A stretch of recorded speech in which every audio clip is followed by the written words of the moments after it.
Hello. Welcome, ladies and gentlemen, to another episode of Evil Live. I'm your host, Tyrone Williams, aka the Evil Tyrone. I've got a very special guest in the building today. Been waiting to connect and just have a chat with this person because I've been following, the mishaps and just the wildness that is Michelle Halloween since the pandemic, so since it popped off. So, I'm happy to have you in the building tonight. How are you feeling tonight, Michelle? Fantastic, because it's a fucking honor. Yes, I yes. haven't done it in so long, podcasting, on a live stream. It's so long, so it feels good. About a year. So I'm honored that you asked me. Oh I yes. watch and I'm like, oh, look how much fun. And here I am. So I'm very grateful. I feel really good. Yes, Just hoping I yes. don't get your YouTube channel shut down. Listen. That is the fun part. When it's Right? not a party until you get a strike. It's Right? not a party until you get a copyright strike or You too, get huh? flagged. Something. You too. Yes, I just yes, figured if we're meant to find each other, we're meant to find each other.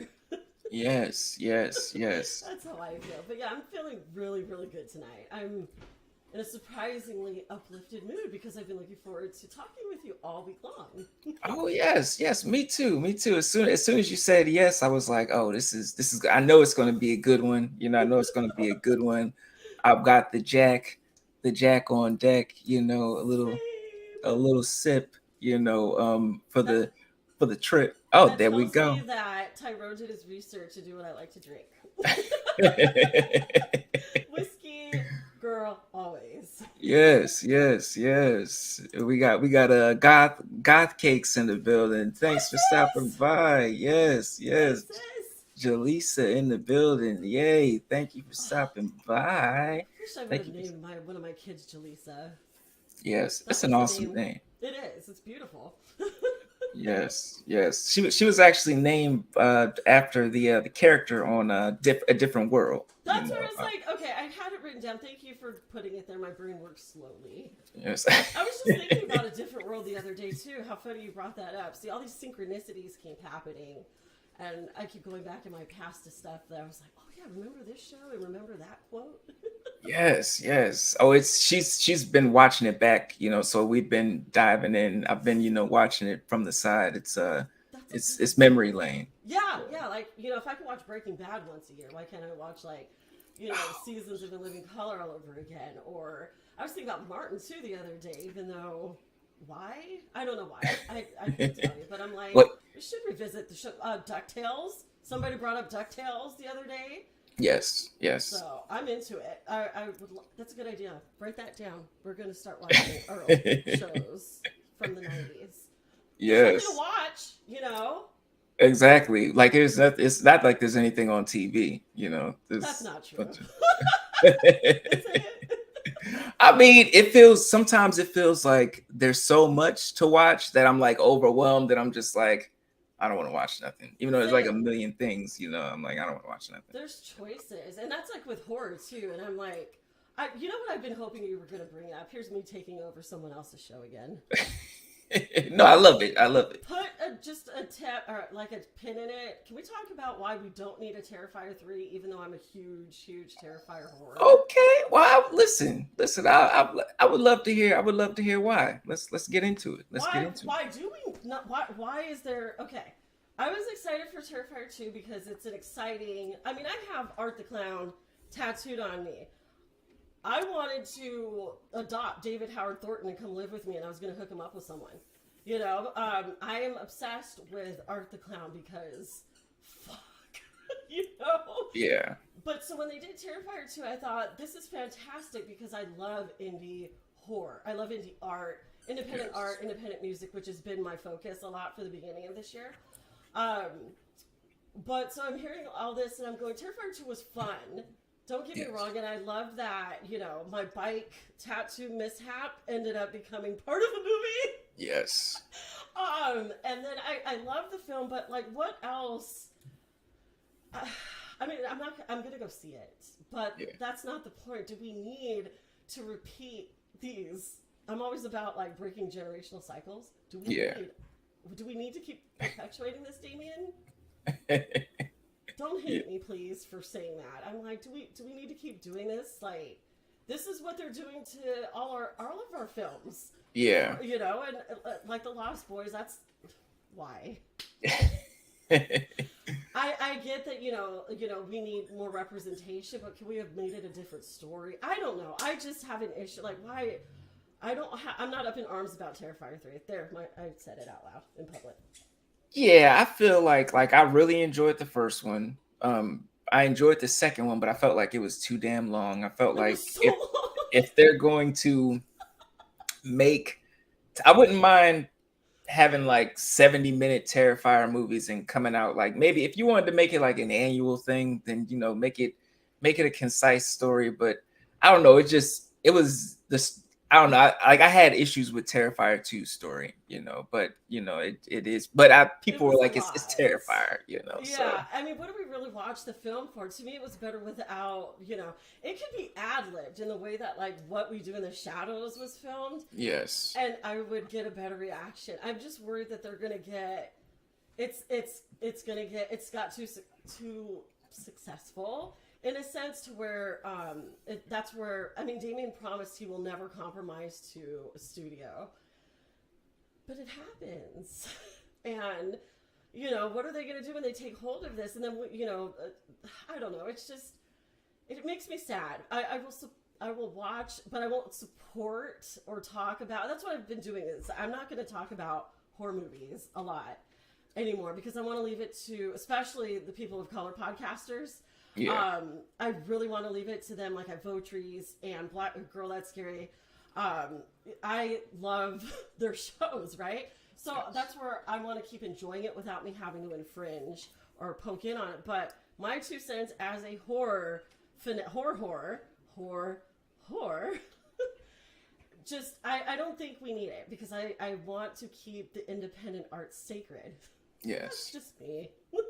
Oh, listen, I totally agree. I totally agree. We got Mika in the building. Hey, Mika.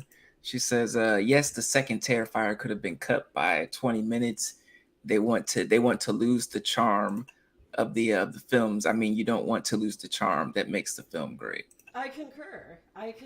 And a lot of it was just the fact that there was no story. It was just absurd.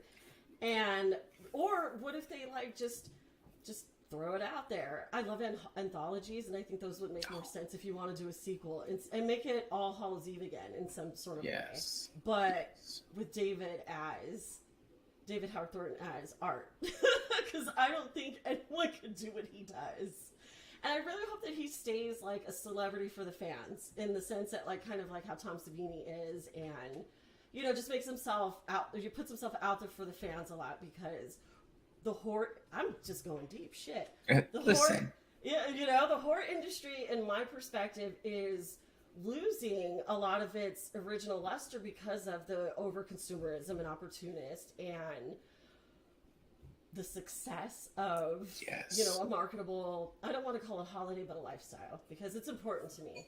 Horror is very important to me, and the fact that I was able to commute or talk to people that look like me over horror, yes, I could have died happy. The things I like writing about is like how horror brought this community to me. I think Votry's story was one of the ones that really set it in stone for me. Like, this is where I belong in the world, the horror community. Yes. So yeah, to me it's sacred, and so I am offended when it's overdone, and then I see like, I'll just throw it out there, horror spook shows in suburbs where my horror-loving family was ostracized for liking horror and wearing black and talking about Michael Myers, but now they're having like all these, we leave, to fulfill our life's dreams, and I find out they're having like mini horror pop-ups in the same city, and I'm like, oh, everything's racist, and I hate it. But you see what I mean? It's like, they take everything, and it pisses me off, but I'll just keep to myself and my tattoos and just enjoy the nostalgia. I sound like a fucking boomer sometimes. A horror boomer. I think that, especially as I get a little older, I'm like, okay, I find myself sounding like that sometimes as well. Especially watching certain movies, I'm like, okay, like I saw the latest Evil Dead, and I was like, okay, I feel like this is Gen Z is going to enjoy this. For me, I feel like this is a new. Let me not be the old man with the cane. Like I of course I did do we did do an episode I saw that. about the Evil Dead, and I let my opinion be known, and especially on People Under the Scares podcast as well. But I was like, you know what? I'm gonna let the kids have fun. But if I am showing when I show my nephew, when he gets old enough to watch the Evil Dead, I'm showing him the real shit. Yeah, yeah, and it's funny. It made me a proud mom with Evil Dead Rise because I was like, "Fuck yeah!" I loved the 2013 Yes. rendition. I like that's one of my favorite Evil Deads because it was so fucked up and like, it was scary. Where the original Evil Deads were terrifying. So I watched those probably way. I don't give a shit. It's part of who I am. I watched those, at a young age and loved and laughed at them. They were like Yes. everything I loved about, and they were made cheaply. There's everything I love, and I loved the fact that I was able to meet Bruce Campbell and Sam, Sam Raimi. But it was like Evil Dead. But here's my beef with it. I keep watching the fucking movie. I don't know why I keep going back and. What? Sorry, we have puppy life. But I keep watching it because it's like one of those background movies. And I was thinking, I shit you not, T, earlier, like, okay, this is same thing you just said. This is one for the kids. This is one like for this generation to kind of like put them into like I was put into The Exorcist for real Yes. horror at a young age. So I get it. But it's funny too because I also have a 23-year-old who was watching horror from birth. Yeah. And he had all these boomery, like gatekeeping opinions on. He's like, I watched enough of the end, the tail end of it, to know that. And I'm like, what have I done? Shut the fuck up. I mean, it wasn't a good movie. Let's just, it wasn't good. Yeah. But I was legit thinking the same thing. Gen Z will love it. Oh It's, yeah. it'll open them up to all the other ones. And same thing. You know what you're doing with your nephew. I gotta tell Yeah. you. Because I'm like I was young before. I'm still young, but I was young before, and I remember watching Halloween Resurrection. And it might have been high school or middle school or some shit, but I was like, oh, this is fun. And then The Curse of Michael Myers, and I was like, oh, this is fun. And then I rewatched them, and I'm like, I still have nostalgic feelings for them, and I still go up for them, but I'm like, oh, these weren't even the bag because shamefully I didn't watch Halloween 2 until maybe a couple years ago. Like I Don't be think ashamed, T. yeah, Don't be ashamed of that because then we had this last. Oh yeah, no, this we don't he who must not be named, We're not doing that's that. So I was like, damn, they made me go and back and like love Resurrection and H2O after Halloween ends. I fuck you not, man. I am Michael. I'm a horror, but I will nuclear bomb my family for like the real life Michael Myers. Okay, I love Michael. I always have. He's also tattooed on me. I want to do like Michael Myers porn, and that man, the best way I could put it is one of my friends, Jackson, that I met over the and we have like this best connection. We have this chemistry. Him and I bonded over Michael Myers, obviously, and then I just remember watching the movie, going, "What just happened?" And I was hurt. yeah. I felt like, and I had a rough Halloween last year, and that was supposed to be like one of my like saving points because Yeah. I didn't hate Halloween Kills, but he put it the best. He's like, I feel betrayed. He didn't even text me till the morning. He goes, I feel betrayed, and I'm like, right. It made me go back and like go, I can value H2O and Resurrection and shit because Yeah, it definitely was a choice for the directors and the writers, and it definitely was a heavy choice. I remember I just felt like I was duped, bamboozled, yeah, hoodwinked, you know, because the trailers, I was like, oh, these motherfuckers is getting it in. Yeah. Finally, years and decades, they about to get it in. Well, even just the end of Halloween Kills left it with so much promise, and you bastards made us wait a fucking year for what? You know what's funny is we were talking, because I know, I would say that I've had conversations with one of the producers, and it's just funny how like they're still in kind of like hiding. They won't talk about it. It's kind of like when John Landis, I don't know if you know, but it's not as like tragic as like John Landis, which I found out just a year ago watching what was that show we were watching on Shudder?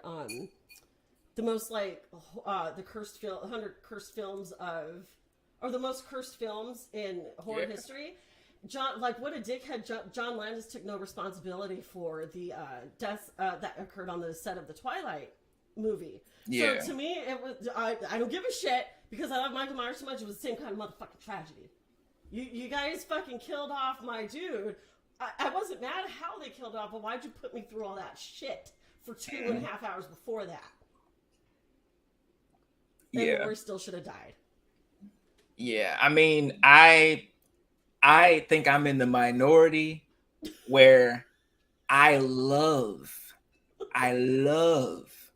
the intro to Halloween Resurrection, where she's just like, see you in hell, and she gives him a kiss, and she's just like that.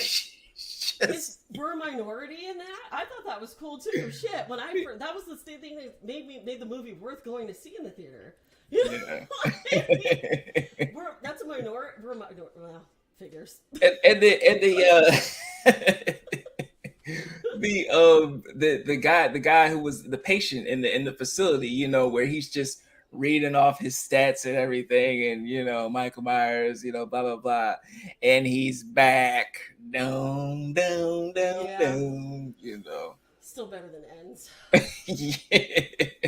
Yeah, oh I think. God, I can't wait to see what another friend of mine who's like a fantastic Michael Myers cosplayer, like the best Michael Myers cosplayer on the West Coast, the real Michael Myers. He's revealing the retirement of Michael Myers, which I feel at Midsummer Scream, which I feel will be the ending we needed. Yes. Yes. Do it better. Yes. I totally agree, because there were just so many different things, you know. It wasn't good, but it doesn't make me love Mike less. Like, I'm not going to go black out my tattoos or anything. If anything, I'll probably just... And that's one of the things that I love is, like, you know, it's like Metallica used to be cool until they weren't, and it doesn't mean I have to go back and hate all their songs.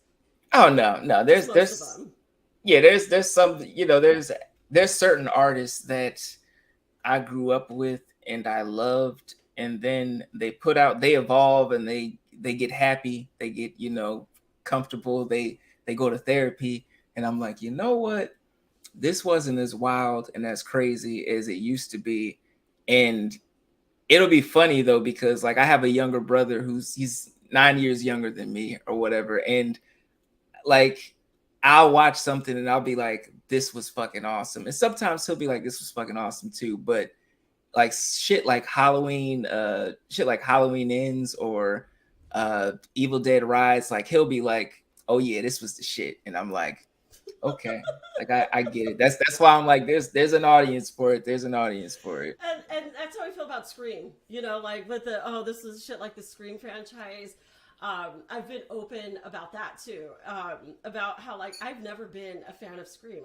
I saw the original in '97 and in theaters opening night just to see Drew Barrymore killed. I love Wes Craven, and I didn't even appreciate Scream until 2020 when the fifth one came out, and I was like, you know what? Let me shut the fuck up and not be a horror gatekeeper. And I revisited all the Scream films, and I have so much more appreciation as a matured grown up for the first one.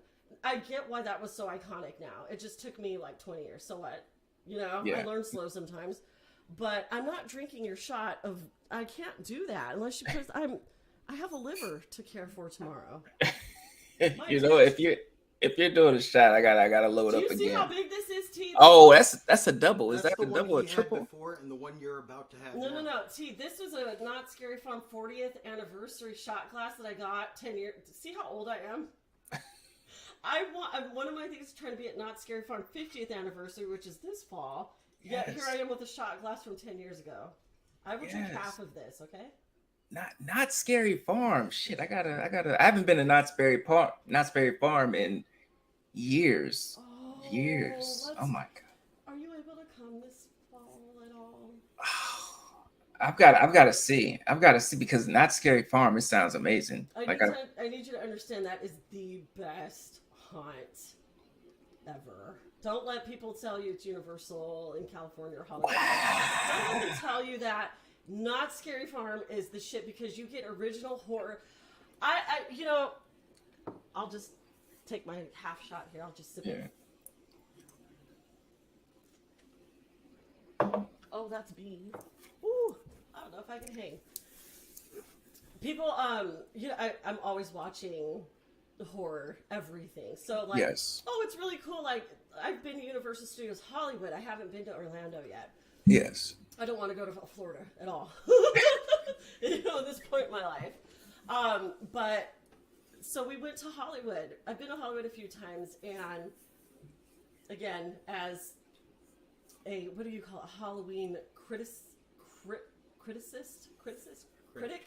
and probably hypocrisy. I'm totally a hypocrite too. I've been to Universal. I've been to the Queen Mary, the haunt. I've been to a million home haunts. I've been to haunts up here. Not Scary Farm is by far and will always be my favorite because you get originality, you get original stories, you get original.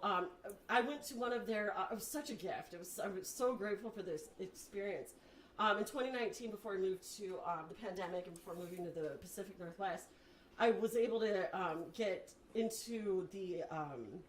It was like a soft opening for Not Scary Farm, and so it was a whole presentation on the unveiling of the new haunts, the retired haunts, and to give kudos to like the staff and shit. So what I ended up discovering is that it literally, first of all, just some Not Scary Farm stats.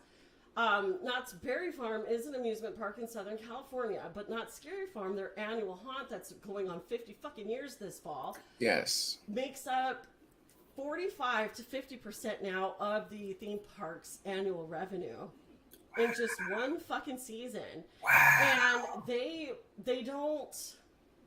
they grow responsibly, in my opinion. They even put a chaperone policy in place last year. I haven't been since 2019, but they put a chaperone policy in place so the real haunters or haunt fanatics can enjoy it without teenagers fucking it up. Okay? Yeah. So, because I legit was about to get in a fight 10 years ago with a teenager at Not Scary Farm. Because, and more than once it happened. I will not punch kids that are mine, because they're adults now. But I'm just saying, like, they will fuck up the whole experience for you. Yeah. So, I don't know, it's just the fact they put in so much detail. Like, they were sharing, like, the detail, the storyboards. All the detail that goes into these original stories is fantastic. I've never felt gypped in my life at a Not Scary Farm event. Even if you don't do the haunts, you get the haunt experience just walking around the park.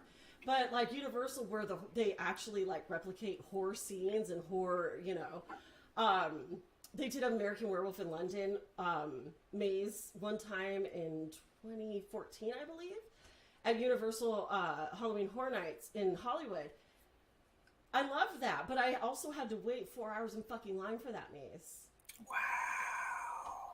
Okay, and my feet hurt, and I got really sick after that. Some unknown malady that overcame me for like 2 weeks after that. But I started feeling sick in that line, but it's insane how like you pay, and then there's like 1 year I paid way too much fucking money for VIP passes. I want to say I was at least $600 deep, $600 deep for VIP and front of the line experience. All they're doing is replicating scenes from films, but not even as near as much detail as Not Scary Farm. There's my Not Scary Farm. Yes, I love it. And I will go on about the fact that I have been a horror for years, and even as a broke horror, I always found ways to get into the scene.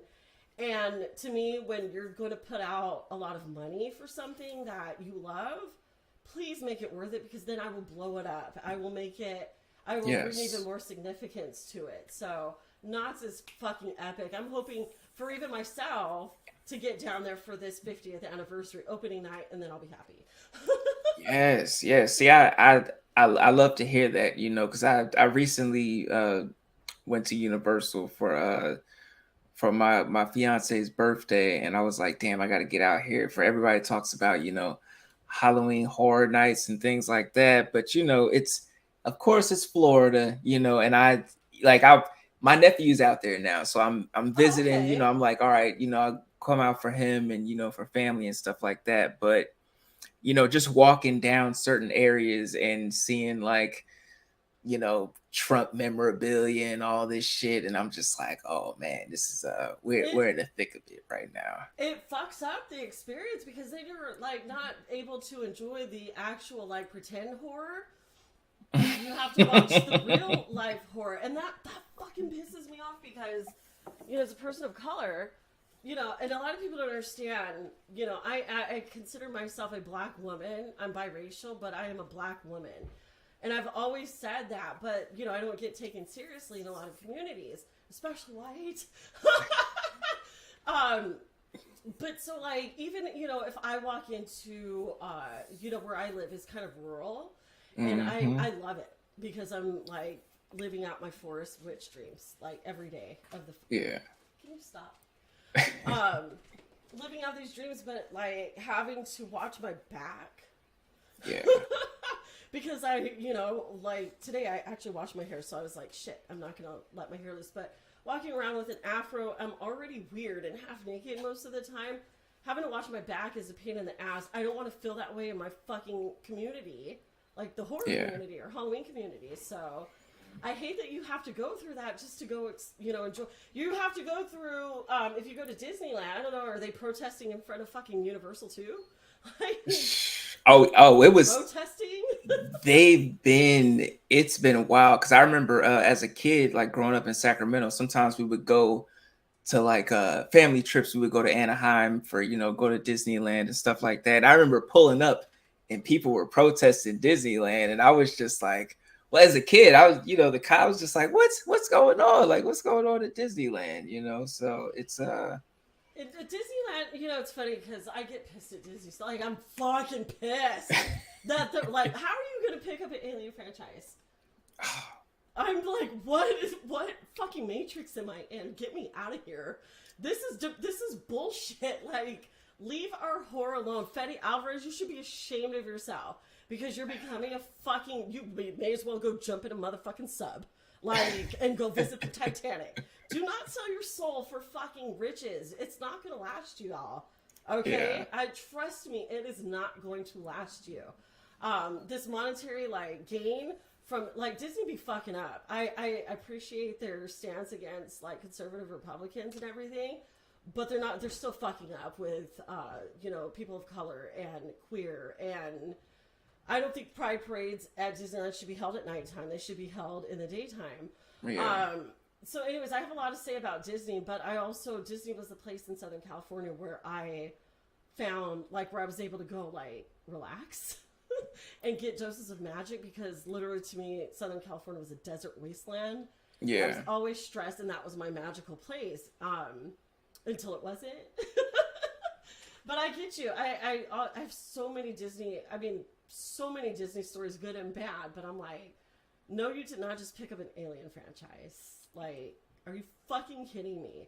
And this shows T why you and I and all the other underdog creatives will just make our own motherfucking horror universe with our imagination. You know what I'm saying? Pretty They can't much. do it. They can't do it. Like Tell you me can. something. Are you seeking to seek wealth from your podcast and having conversations about horror? Not really. Like Same. I'm really just honestly, like, people ask me all the time, they're like, where do you see yourself in, 5 years from now or whatever, or with this, what do you see yourself doing? And I'm like, the most fun I have is just having conversations with people who are passionate about the same things that I'm passionate about. Because for so long, I felt like I could not talk about this shit with in depth with other folks around me. It'd be like, sometimes, horror movies come out, they always make the money. You go check it out with people or whatever. But it's like just being able to have a conversation with someone and they actually know the characters' names, they actually know the directors, know the cinematographers, know the behind the scenes, know all this shit. And I'm just like, this is amazing to me, and I love it because it's expanding, my just who I mingle with, Yeah. and who I have a connection with, because the horror community is so beautiful. It's so many Yes, it different people is. from all walks of life, so many different backgrounds, and I just feel like, I can, like, no matter what's going on, like, I feel like I can talk with people about horror, and I feel the jack kicking in. So, I apologize, people. But yes, it's yeah, the jack is kicking in. But See, I feel you, and I don't mind if we cry over this because it's the same. I grew up, again, biracial yeah, and weird. I've been weird since birth. I was just, I'm dealing with a lot of healing and triggers and I need that on a flashbacks. shirt. Weird since birth. I Weird. need that on a shirt. Fuck, write that down. Put Yes, that on a yes, note. Weird since yes, birth. I will put yes, that. Write it down. yes. I will be happy to collaborate with you on that one. Um, but like seriously, being rejected from a family. I used to give my dad all these props for getting me into horror, Yeah. and finding out that it was just, a farce.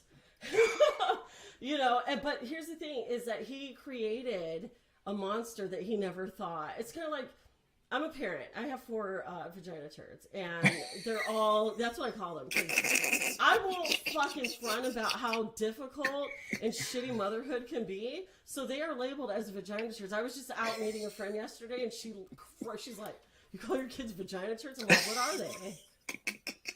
What are they?" Like, but I have 2 of them are adults, and 2 Yeah. of them, they're over 18, and 2 of them are teenagers, and I'm going, this is a lot of work.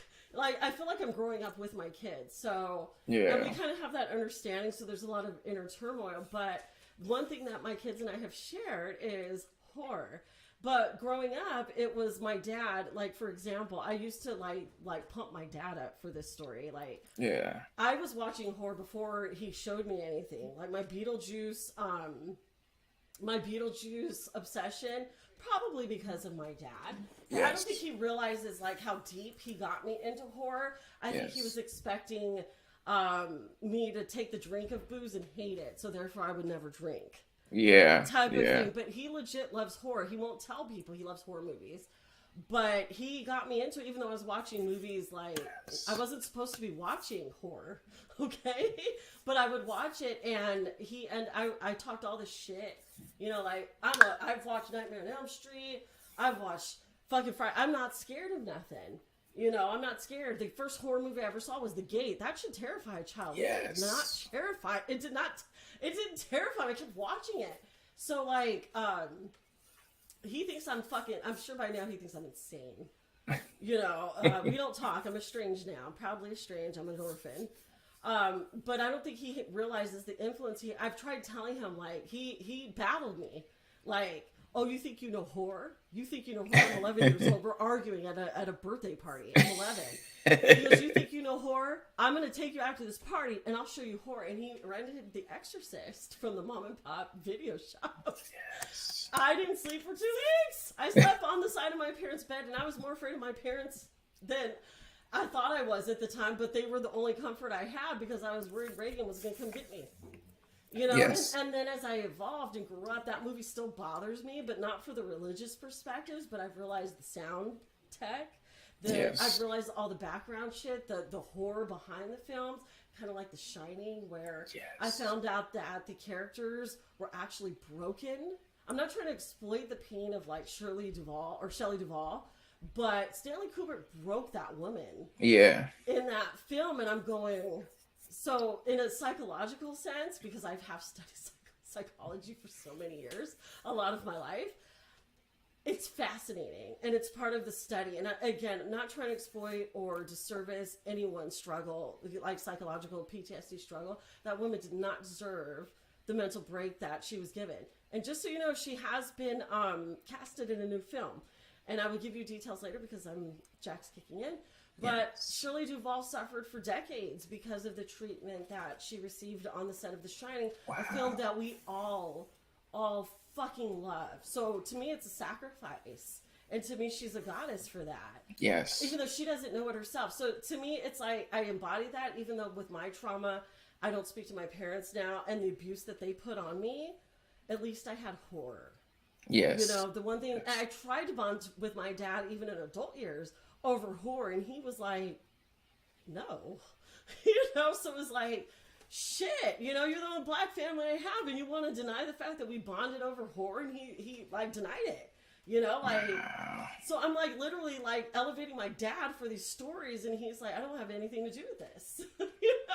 So I'm, you know, so when people are like, because he was the one that told me that people, like, he built up The Exorcist, like, he told me how people were, like, running out of theaters, they were throwing up, people had to be carried out by ambulances. Yeah. And then I see that footage of it actually happening, I'm like, fuck, you know, it must be a really scary movie. So then when I see it now, I'm totally like, Yeah. bring that shit. The only thing that fucks me up is Ari Aster films right now, and in this phase of my life. Ari Aster films, and the fact that I cannot get a decent fucking apocalypse movie. Yeah, I feel like the apocalypse movies are very, very like. I guess they go to the conspiracy theory message boards, and they're just like, you know, what's going on, and they just play off people's, you know, fears and stuff like that. I feel like they're not really passionate. No one's really passionate about it no more. Like I feel like I can throw on Twister and have a fucking amazing time, but all this other shit, I'm just like, you know. I'm with you. I'm going. I think the most validating apocalypse film, and this is one of the things that, you know, I want to talk more about as a horror fanatic, is apocalypse movies. And I talked about this in 2020, even with Ivotries and even Black Girl That's Scary, Cat and Jazz.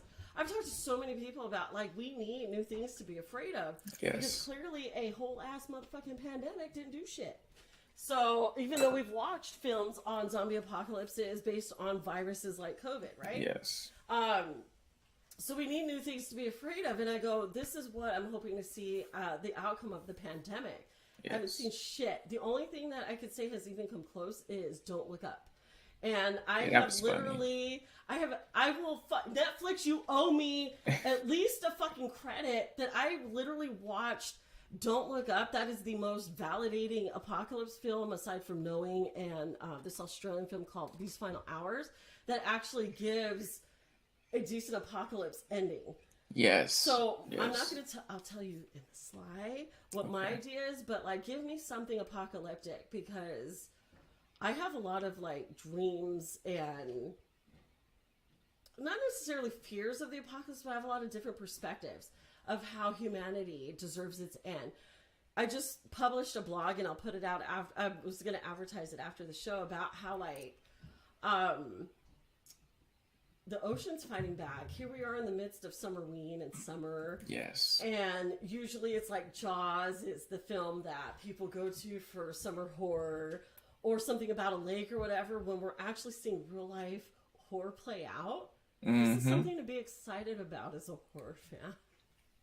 That real life horror in the ocean is playing out, and here we are nurturing fucking Lost Boys remakes and Terrifier 3s and all this other bullshit. You know, like, there's real life horror happening, and that's something to me to be afraid of.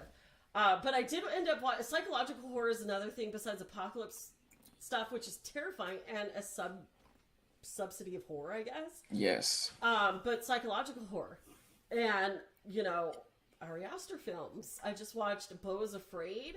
Why do I have to mentally prepare myself for Ari Aster films?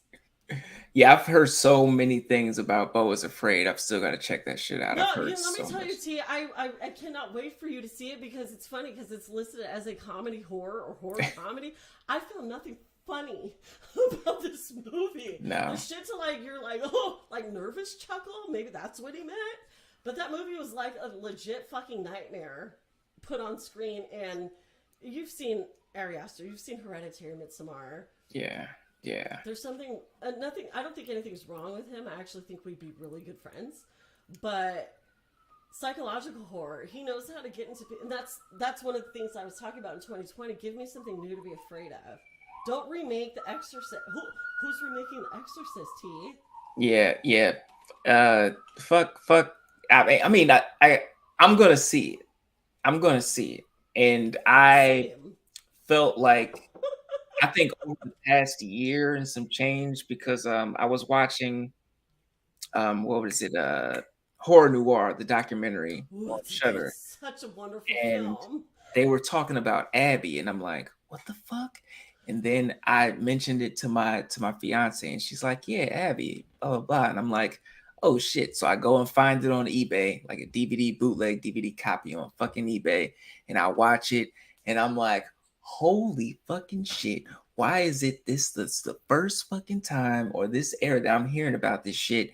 And then I read up on it and the fact that, they were pushing it back, and WB, Warner was like, it's the Black Exorcist and it's making too much money, and all this shit. And I'm like, I guess one of my life goals to bring some light, to shed some light on something like Abby. Like, don't remake the fucking Exorcist and then playing trilogies and all this shit when the Thank first one you. is getting shitty reviews anyway. Like, give there's so much for me. And I think I was talking to Tamon Kane about this last night after we got off the From Live or whatever last night.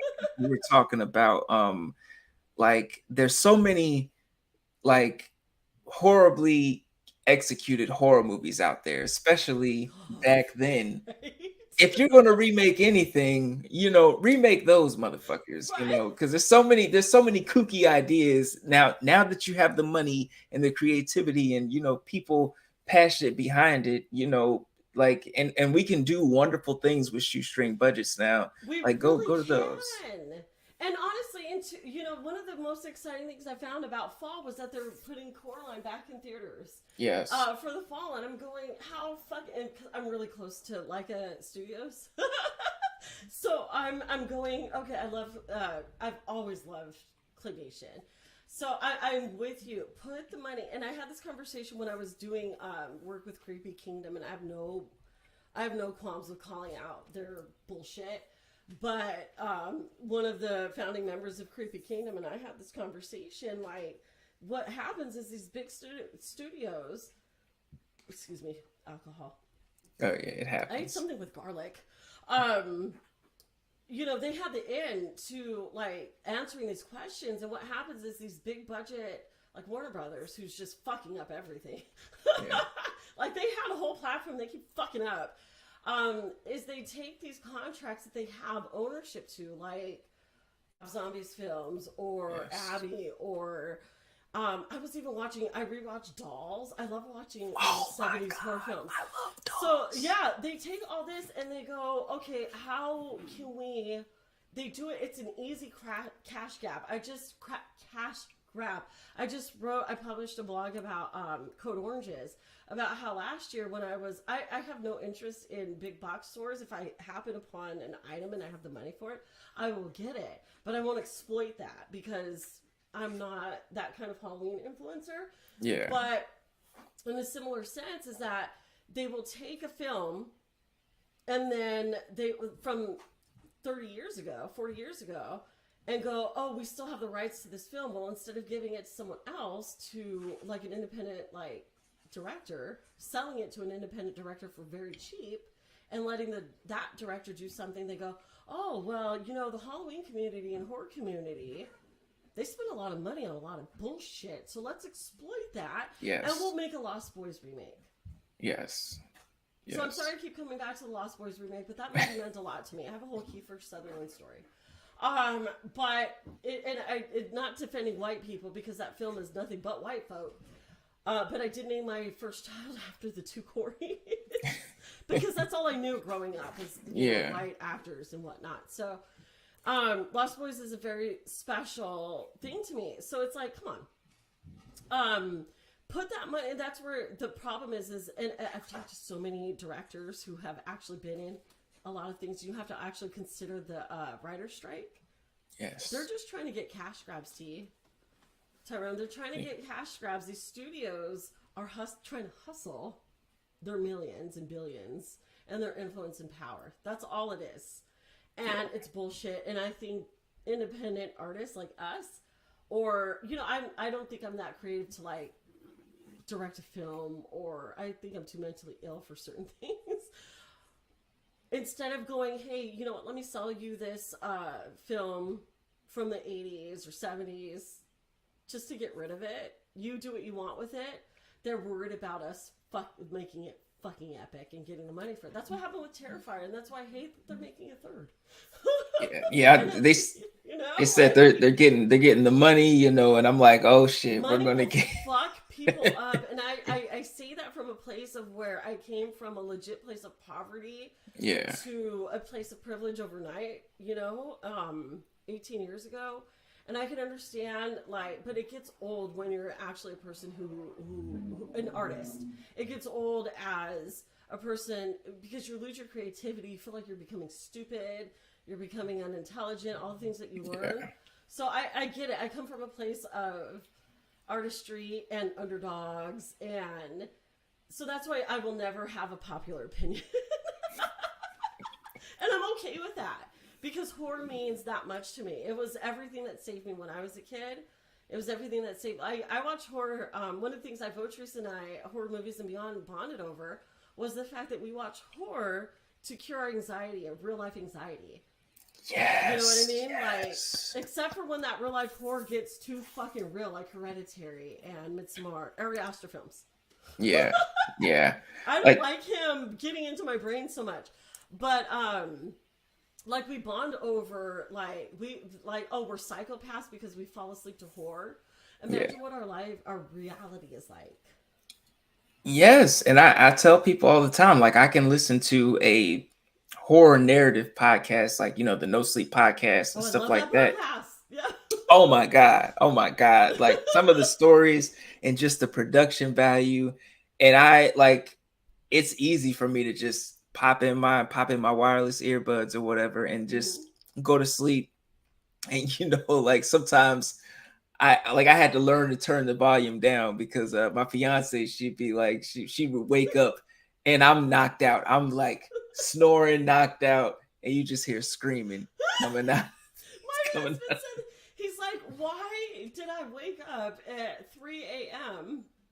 with your AirPod popped out, you're snoring with one titty falling out of your tank top, and it's legit EDM music. And he's like, how are you falling asleep to fucking Cannibal Corpse?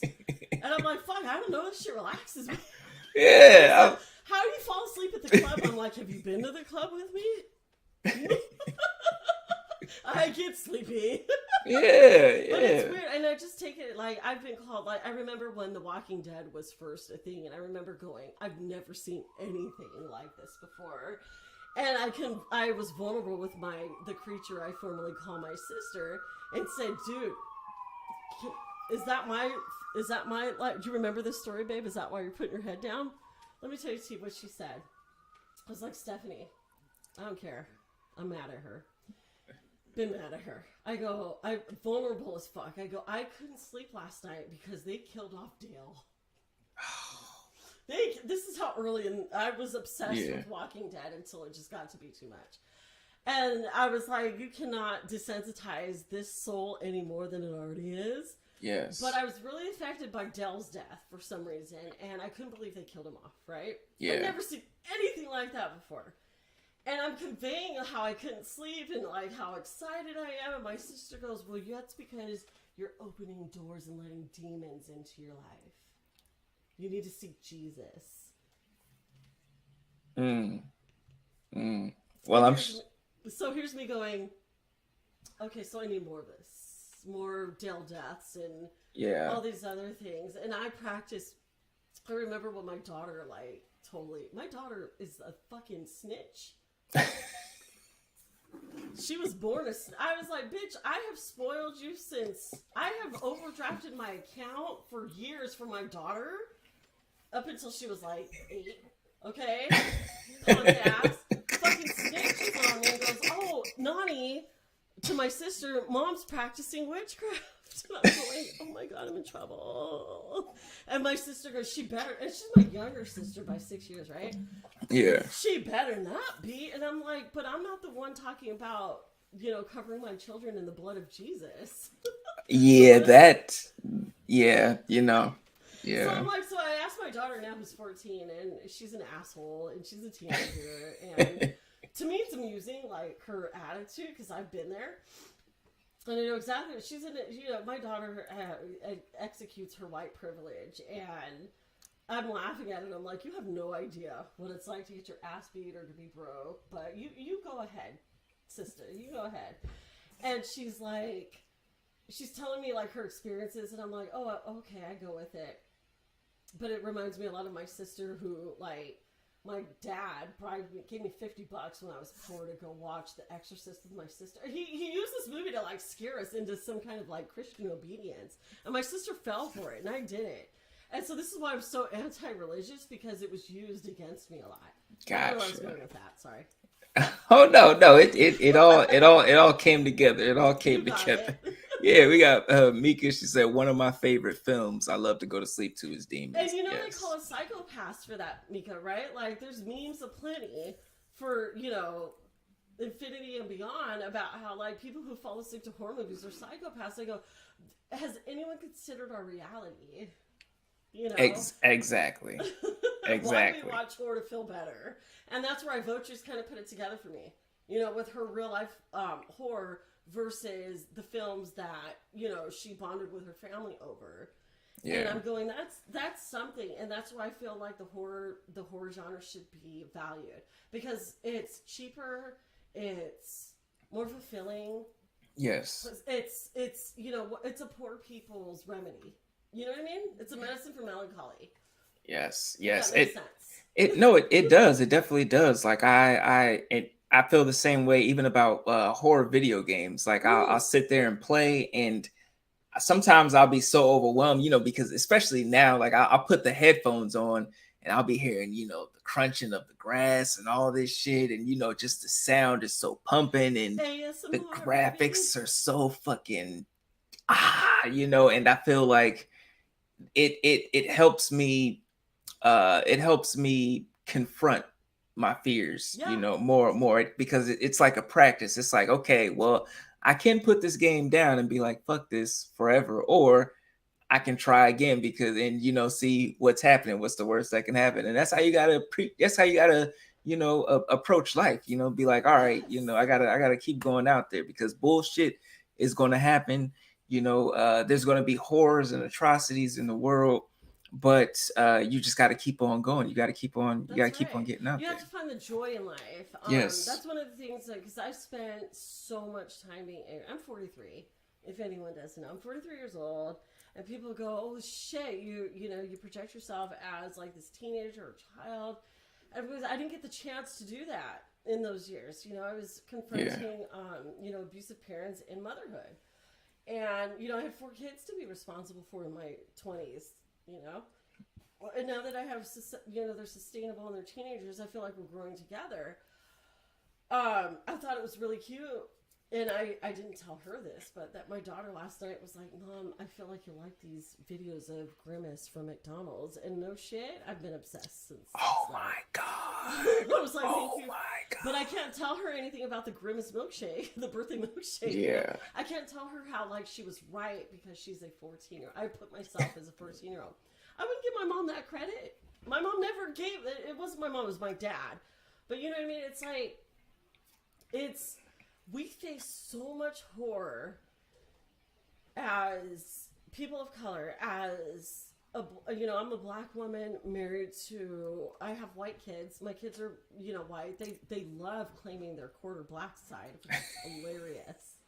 They're like, oh, I'm a quarter black. Like one of them is sunburned to shit, right? Because he thought that he was going to go out and get a suntan. He's like, Yeah. I can go out without sunscreen and get a suntan. It's one of like my magical biracial powers. I don't Yeah. know. I don't encourage it, but like he was like, oh, I'm gonna be like my mom and go out with no sunscreen, and he ended up getting burned. I'm like, you have to understand, you're white, okay? You're Yeah. not mom. My struggles. I've been trying to explain to my children, who mean everything to me. They're the world. Mm-hmm. That my struggles as a biracial, half black, half Jew woman, queer on top of that, has fucked up every relationship that I've ever had. And the ones that have only been true and stayed through all this was horror movies, the horror community, the Halloween community, the goth community, my husband, and my Mm-hmm. kids. Because I'm a 43-year-old mom with a almost 24-year-old, an almost 21-year-old, an almost 17-year-old, and my daughter just turned 14, and 3 of them are boys. And I'm going, that's enough. That's my world. Yeah. Before I am a safe person, but you're going to have to come to me to be that safe person where horror was the only thing that made me feel better. Yes. Or just help me put me to sleep in the worst time, or in times where I didn't know that I was suffering from anxiety and depression and just the pressures of just being a black biracial woman with kids who lives off her white husband's income. Yeah. You know, Yeah. so horror is everything to me. Even though I've been quiet about it and I've been talking about music all year, horror is still horror music, dark music. Is why I think I'm still alive right now. To be Oh wow. blatant. And the apocalypse. I want to see it happen. I want to see the comet hit. Yeah, I think sometimes I'm like, oh, all this shit going on in the world, and I'm like, well, if I chose to be here, if my spirit or whatever the hell was floating around and like, oh, what era do I want to be born into?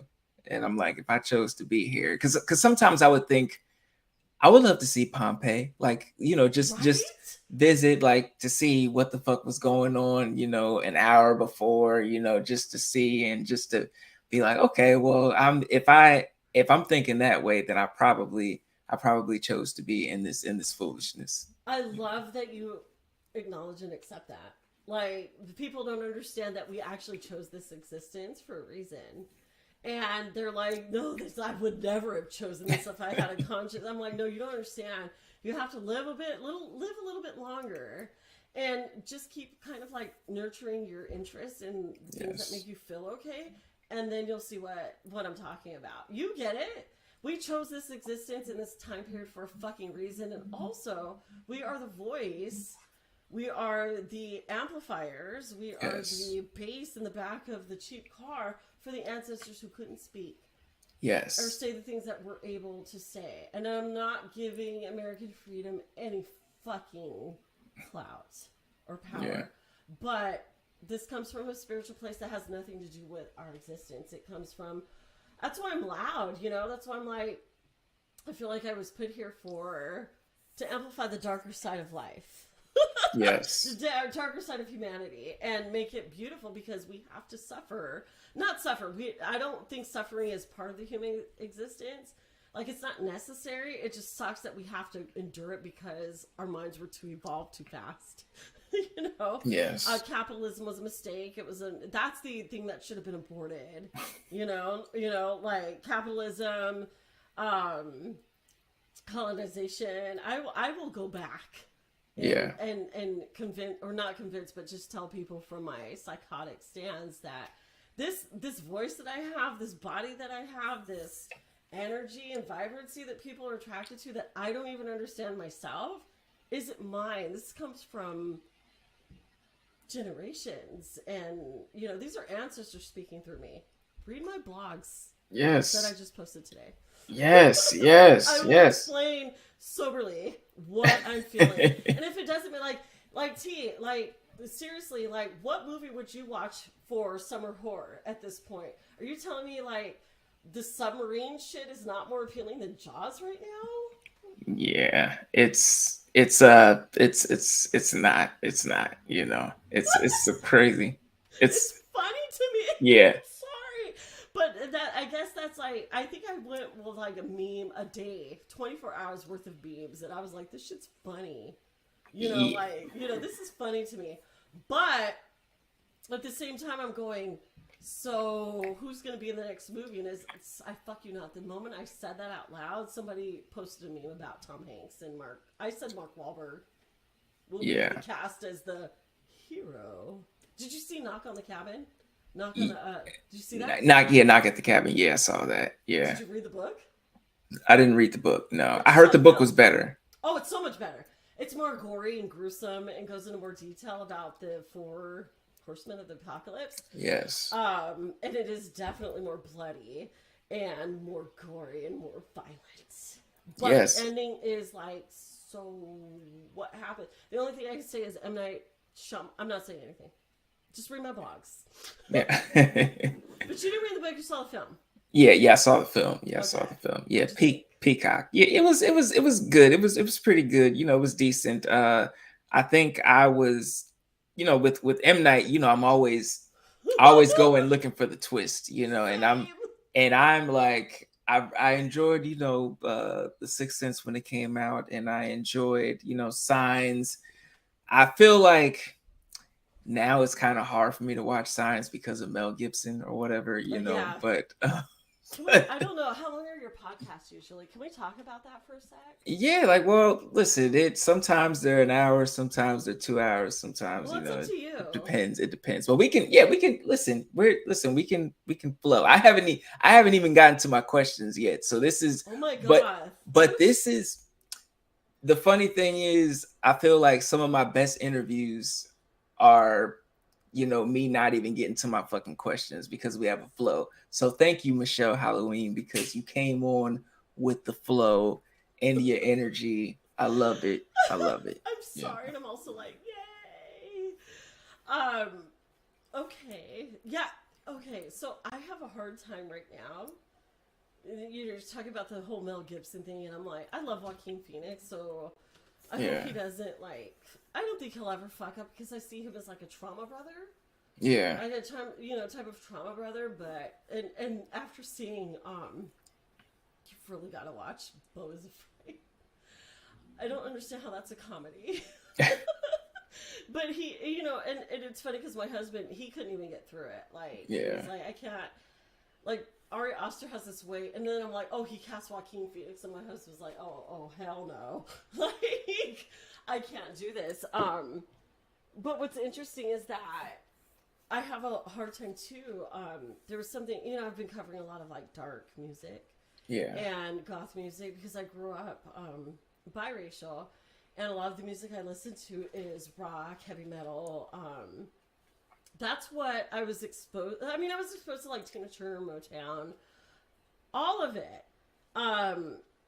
But also then, like, my mom was like the type of person who would be like, listen to the media. So she was into Satanic Panic, and she was into like, okay, well, I have to keep my daughter safe from serial killers, and she can't listen to, Prince because it's queer. I remember asking my mom about the Rocky Horror Picture Show, and she said transvestites are disgusting. You will never be able to see this film until you're 18.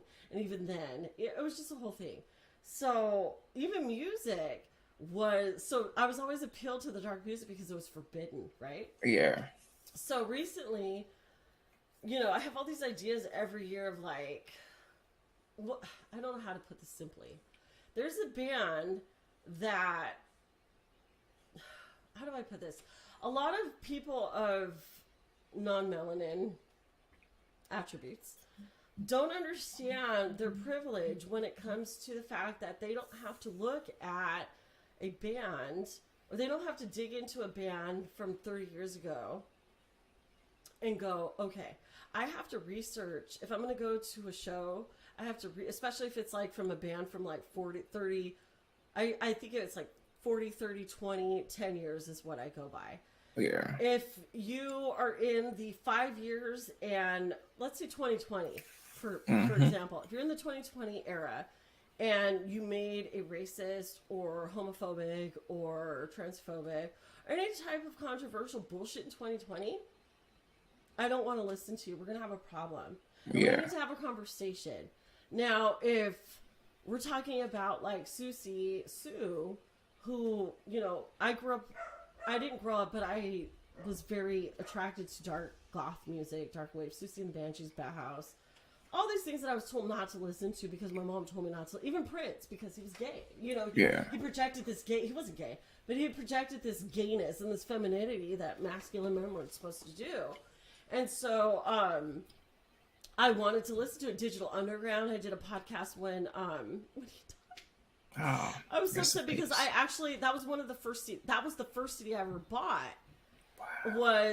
but my mom didn't pay attention. I was so afraid. It was like one of those things I had to sneak. She didn't pay attention to the parental sex. What was it? Sex packets. Sex packets. She didn't pay attention, and I was like, oh yes, fucking blew my mind. And I did a whole like TikTok video about. I was so sad when he died, but it meant a lot to me, right? Music means a lot to me, especially when you're a person of color. That's why I was attracted to Outkast. That's why I was attracted to music. Yes. So I had this array of music that I had accessible, but my parents only paid attention when I was listening to the white shit, when white people were singing. So I could listen to Snoop and Dr. Dre and Too Short talk about misogyny and how they were going to plow a woman and all this other bullshit. Yeah. But the minute I put on fucking Bauhaus or anything that sounded, Caucasian, you won't play that shit in my house. Now, I'm not defending my parents' stupid stance at all. But it was just, that was the shit that I was attracted to because it was forbidden. Yes. So with music, it was like, all right, so 5 years to 2020, right before the pandemic, there was this band, and I'm actually thinking about designing a zine for this. There's a band that actually had a song in the 90s based off my name, Michelle. And they went to a show in Echo Park in LA and made all these kind of racist remarks. Trump was already in office. Yeah. They went to Echo Park and went to a show which is heavily, Latino populated, Echo Park in Los Angeles. I grew up in that area too. I spent a lot of time in that area. So Clan of Zymox I'll just call out the band. People were like, hey, so they performed the show in early 2020, right before lockdowns happened, and they were talking about how there was all these threads about how they're racist. And I'm like, why? Because there's a song about Michelle. And it's really heartbreaking as a person of color to find out that when a Latina woman goes on stage to take a piece of printed paper off the stage, a set list, what they're going to sing, and the lead singer has to go on and say, this is why Trump wanted to build a wall, because of shit like this. Mm. Stealing a printed piece of paper off a stage. Yeah. And I heard there was this huge audience reaction. No one laughed at the joke. And I've been subjected to jokes all my life from my parents and family. It hurts. It hurts a lot because I grew up listening to a lot of metal, and I found out Pantera is super fucking racist. A lot of bands that I've been listening to since my teenage years that actually healed me, in a sense. Yeah. Racist. They wouldn't want me at their shows. A lot of silence from the bands that I promoted in 2019 into 2020. Didn't want to say shit about what was going on in 2020. Yeah. And they have people of color in their audiences. It fucking hurts, T. It hurts. And so I feel like I'm the only one going, no, I'm not going to go to that Clan of Zymox fucking show. They're too problematic. Do you remember what they said in 2020?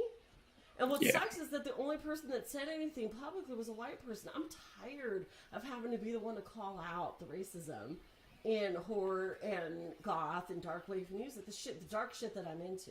I'm tired of it. And that's why I often stay quiet and go, migrate to people of color. Yeah. Because that's my community. Those are, that's where I feel the safest.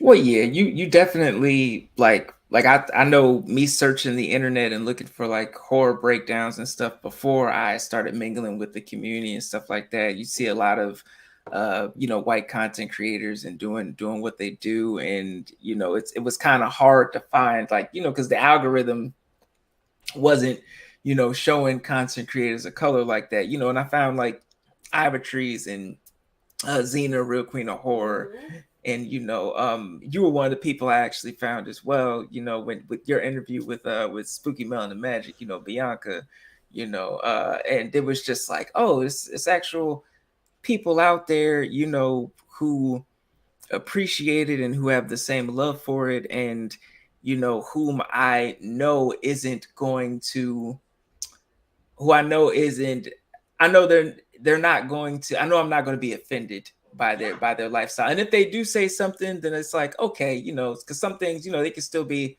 homophobic or whatever. Oh I my can back god. away or whatever from it and stuff like that. But I know that with non-melanated content creators, sometimes I have to sometimes people expose themselves. That's what I'm going to say. Oh my People will god. expose themselves It right? These are easily. people I brought into my home, T. Yeah, And yeah, you know me, I'm not silent about this shit. I brought non-melanated people into my home.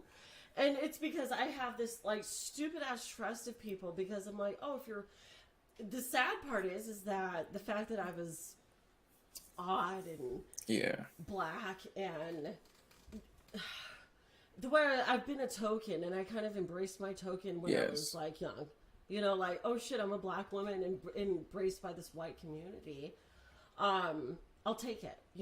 I've told stories about how I used to hang out with skinheads and all this other shit. I had to be quiet though, because if I was told, T, in my face, with children present, okay, and my choice to have, this is like a lot of my struggle, is like I have a fetish for white men. I don't know why. Fuck Vikings. Give me those black Vikings. Oh my god. I have a fetish for white people because that's what I grew up with. My mom, I guess I embodied my mom's fetish for black men. I love anyone. I'm pansexual, so I'm attracted to who I'm attracted to. They could be purple or cartoon character. I don't give a yeah, shit. Fire hydrant once across the street looked good enough for me to fuck. Okay? I'm attracted to who I'm attracted to. I figured that out about myself, and I embrace that. The fact that I will fuck a tree. I don't care. yeah, A fire hydrant. But if I'm attracted to that. But what's sad is that I went into these things and people found me not melanated enough to tell me all this shit. And I had to sit here and harbor racism. I felt like I had to harbor this racism, blatant racism. I've been bullied by black people like in my youth because, for example, I went into junior high reading Sweet Valley High book, Jessica, the twins, or whatever. I didn't know what it meant. I didn't know what color was until my mom told me it when I was 10 years old watching a Guns N' Roses video. yeah, A video on MTV that I'm going to marry a white man. I didn't discern color at that point until my yeah, white mom told me I was going to marry a white man, and made it seem, inflected that it seemed like it was a bad thing because she's married to a black man. But my mom, and then I realized my mom's racist because she fetishized over a black man, had biracial kids, and did not take the responsibility to raise me as a black kid. You yeah, see what I'm saying? So I had a lot of confusion. So I went into junior high in this predominantly black and Latino community. I was fucking bashed that first day of middle school in 6th grade at 11 years old. yeah, Because I had bangs. I will send you pictures. And I'm going, what the fuck? And I begged on my knees, pleaded, can you please go buy me a Malcolm X t-shirt? That's what the time the movie came out. yeah, And then I do the research later, and I'm like, please. And I ended up with one t-shirt that I wore every day for months because I wanted to prove that I was black. And so I had all this bullying when I was a black kid, from black kids when I was a teenager. But I'm not mad at those kids. I'm mad at my parents for not teaching me, okay, my biracial child is weird. She's queer. I've always been attracted to everything that I was told I shouldn't be attracted to. Why didn't my parents read me James Baldwin? Why didn't they learn about Angela King? Why didn't they learn about Audre Lorde. They go, oh, I have a black queer kid, so let me help you. My dad only knows about Martin Luther King. I asked him, Dad, do you know who Screaming Jay Hawkins is? A goth, like founding goth fathers of dark music, black man. Okay, he had no idea who he was. I had to do that work myself. Tina Turner, even as an abused woman, read my blogs, you guys. If you want to know who I am, read my blogs. I just did a whole tribute on Tina Turner. That killed me when she passed. It killed me because she was one of my icons. I just did a whole fucking post-apocalyptic shoot. That white hair was for her fucking auntie Entity. God damn it. God damn it. But see what I'm saying is, like, I was abused, but then I ended up being accepted in all these white communities until I found that I was light-skinned, not loud. They told me this, literally, blatantly. You're not loud, you're not ghetto, so therefore we can tell you all these things that we hate about black people, and we're grateful you're not like them. I've been told that as well, to be honest. Like like growing up in school, like I would have because I grew up in, like, I was born in Philadelphia, but I moved to California, Sacramento, California, when I was about 5 years old, and we ended up in like a Crip neighborhood, Bloods.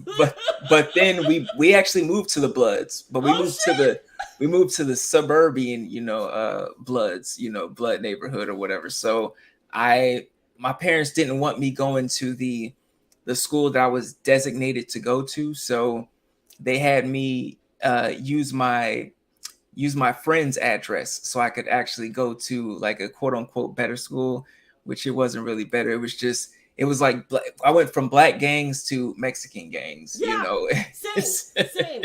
And it's funny? It's same thing that happened to me, is because I got a lot of shit when Trump got elected, and I'm sitting here doing all this activism for Latinos and kids in cages and all this shit. And, black people, I wasn't with the BLM movement at all yet, because I was still feeling betrayed by my black community. And I was like, no, I'm going to go with I was going to say Latinos were the ones that actually took me in. I was actually a Chola for like 2 weeks. I got, inducted into that gang.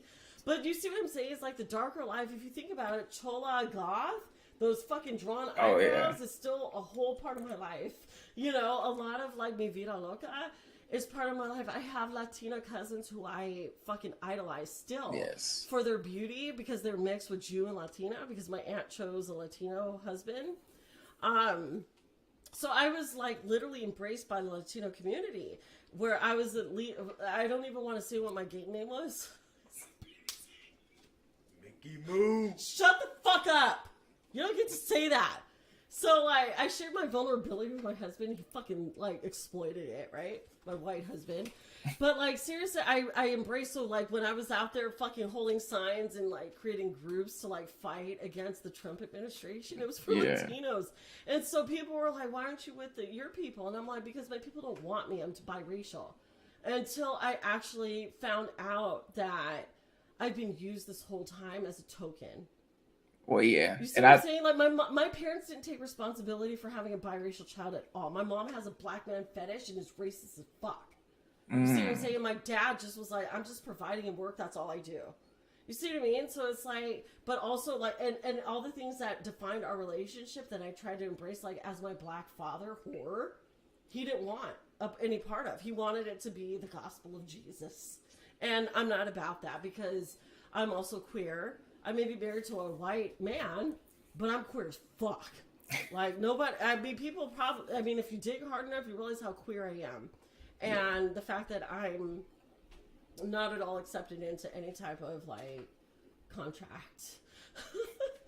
But I feel you, but I even fetishized. I was just telling my kids who were like,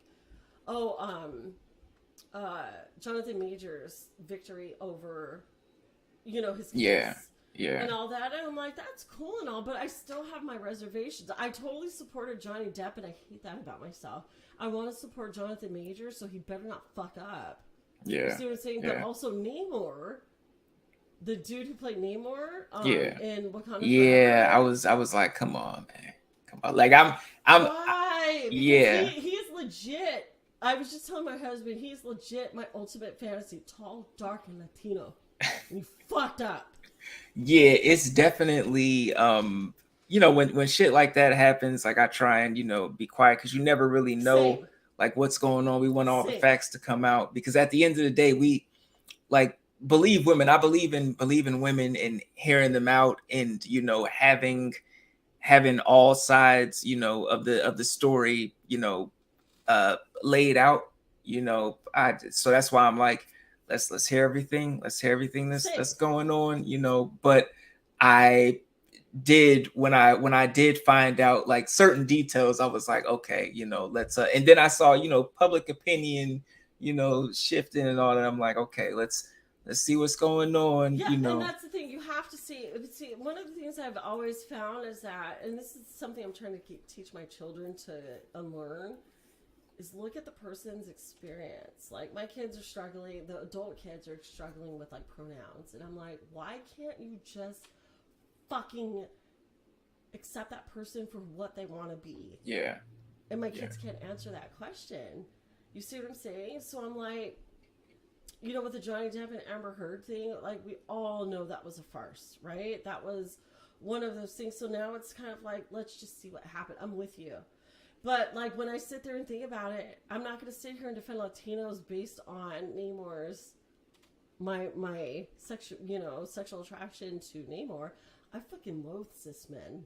Okay, I don't know if he is. Cis men have done nothing but fucking level me my confidence, and now I'm like, you get nothing from me. Yeah. So I will take your money, but that's it. Shut the fuck up. So like, they owe me that. But seriously, when it comes to like those things, I'm with you. Like, let me get all the facts before I make a judgment. Jonathan Majors, like one of my sons came to, he's like, Mom, I woke up today because he won a victory, and I'm going, I don't know him well enough. Just because my attraction to his talent and his looks and his abilities, I don't know everything yet. But I also know that he was with a white woman, so it's like it's terrible being a biracial person. Yeah, it's it's really fucking hard, and I don't think that it's those are one of those things that I'm trying to teach my kind of biracial kids. They're mostly white. Like, you guys need to just shut the fuck up and mind people as they come to you in your existence. Yeah. I don't want to hear their opinions about what's going on in the Marvel world. Like, I don't. Because to me, it's just all, I don't know, follow your intuition. Oh, yeah. I mean, you've got to follow your intuition and, just see, get the facts, see what's going on. And, because society's going to have its own, standpoint and viewpoint and all that. So it's so that's one of the things, T, is I wonder, like, one of the things I think about is one of my goals is Michelle Halloween in 2019 was, I've been Michelle Halloween all my life, but I didn't even get an Instagram account until 2011. And then, I built on that as a spooky mom, a weird mom in a white ass suburb. And it was just an outlet for me to just do my thing. And I was private. I had a private account for over a decade until 2019. I unleashed Michelle Halloween publicly. And, I couldn't believe what happened. I didn't know that people wanted to hear my opinions on horror or anything. But I also, thought of Angela. Like, okay, because I'm the biracial person, now people want to listen to me. Listen to Ivotries. Listen to Bianca. Listen to T. Listen to fucking Mark. Listen to all these other people that have more melanin. I don't care about quality. I don't care about quantity of followers. Listen to the quality. My platform is for you. Yeah. So let's say you want to take over my platform to, especially the people of color. Take over my platform because this isn't for me. I've struggled my whole fucking life alone and dealing with my own shit. I don't want anyone to deal with that. But white people, you've had enough fucking chances. You've had enough. And so anyways, as I grow up and I'm thinking about this and I'm thinking about Michelle Halloween, the evolution of Michelle Halloween, I'm trying to impress my kids, right? And my kids were not impressed of my, being out every weekend and exploring, this horror community that I was hoping that they would find themselves in, because my kids are weird. You know, they're queer. They grew up with me. You know, they grew up as, you know, a child. You know, I'm a child still. I'm 43 years old. Yeah. Um, so I really did a lot of Michelle Halloween for my kids, and they were like, we're not impressed. My family wasn't impressed. The only people that I find impressed are other people of color who are weird, queer, and which to me is the most valuable fucking shit in the world, and I will do it for 5 people if I have to. You Oh see what I'm yeah. saying? I Well, don't mind. that's the thing. You especially knowing how it feels to, just not being able to talk to this shit. You talk this shit with other people, throughout the majority of your life, and just being like, you know what? And just knowing that there's not visibility, Yes. for certain people, so I'm like, okay, well, I know when I found, certain people in the horror community, especially like black women Mm-hmm. and queer people of color, I was like, all right, well, me being a cis het, black man, even though I feel like I'm not as represented out there as we could be, I wish but you I were. but I me too, but I feel like, okay, well, for my platform, I'm always going to make space for, black women to come on, and I make that a point, to be like, all right, just even though, I'll interview anybody, especially in the horror community, but Mm-hmm. Same. black women and queer people of color, I'm like, I gotta give them a voice, because I feel like at a certain point in time, I didn't know that they existed, Yes. because they weren't, showcased and out there and on top of the algorithm. And I'm like, oh, motherfuckers is out here, and you motherfuckers is heavy out here. Yes, we And are. we have so much, in common and to talk about. So I'm like, yo, like I gotta make space on my platform for that. Same. And exactly the fucking same, T. Um, I will take it the same thing, because to me, again, as growing up as a person who watched my mom and dad and sister terrorize people for no fucking reason, I hate, and then the fact that I couldn't go to these supposed family members when I needed nurturing. Yeah. I needed, these things that made, sense. I believed my dad for many, many years that he was a safe person for me, and he wasn't. So now I trust no one, right? But I'm grateful. This is why I was so excited to do this with you tonight. I'm grateful that you gave me the space and the platform that I have been trying to give to people of color since 2019, when I found out there's more of me out there. This isn't about me. I did this whole goth, it was an African American goth, um, African American goth blog series that I did starting in 2020, before the pandemic got real serious. Because I found 5 goth people of color, and I had to highlight them. You know what I mean? My white friends were upset. My white friends felt, I don't care. I've catered to white people enough. Yeah. I am married to a white man who I carried and uplifted for years. And now the tables are turned in a sense, but it's good for me that he uplifts me and gives me this soft life, and that's my retribution. You see what I'm saying? Because he came from a racist upbringing. So for me to highlight, again, that's more valuable to me than $20 in my pocket, or a $5 donation, or whatever. I don't care about money, and I'm grateful for the privilege that my white husband gave me to do such things, to be able to talk about, have these conversations that I was never able to have. You know? So I get where you're coming from. I totally get. My platform is for people to use to highlight their shit. And so when I went from LA, I started from LA. I was used by many white friends as the token. I was used by, I remember I was just reflecting on this in an earlier blog about how I was talking about how we need to be socialist, and I guess if I'm called a communist for that, so be it. Because I believe in humanity, not capitalism, and Yeah. So those are the that's where I lose followers at least once a week. Yeah. Yeah. Based off my unpopular opinions on humanity. I don't give a shit about myself. I'm willing to accept my fate for, I hope it's a fucking comet. I'm obsessed with a comet or asteroid hitting the planet, but if it's not how it goes, the fact that we actually have lived through a pandemic and we fucked up. There was the Great Depression. There was the Spanish flu that we could have learned from, and we didn't as a society. Yeah. Fuck America, you get what you deserve. Yeah. Just saying. And I will be with the horror people watching.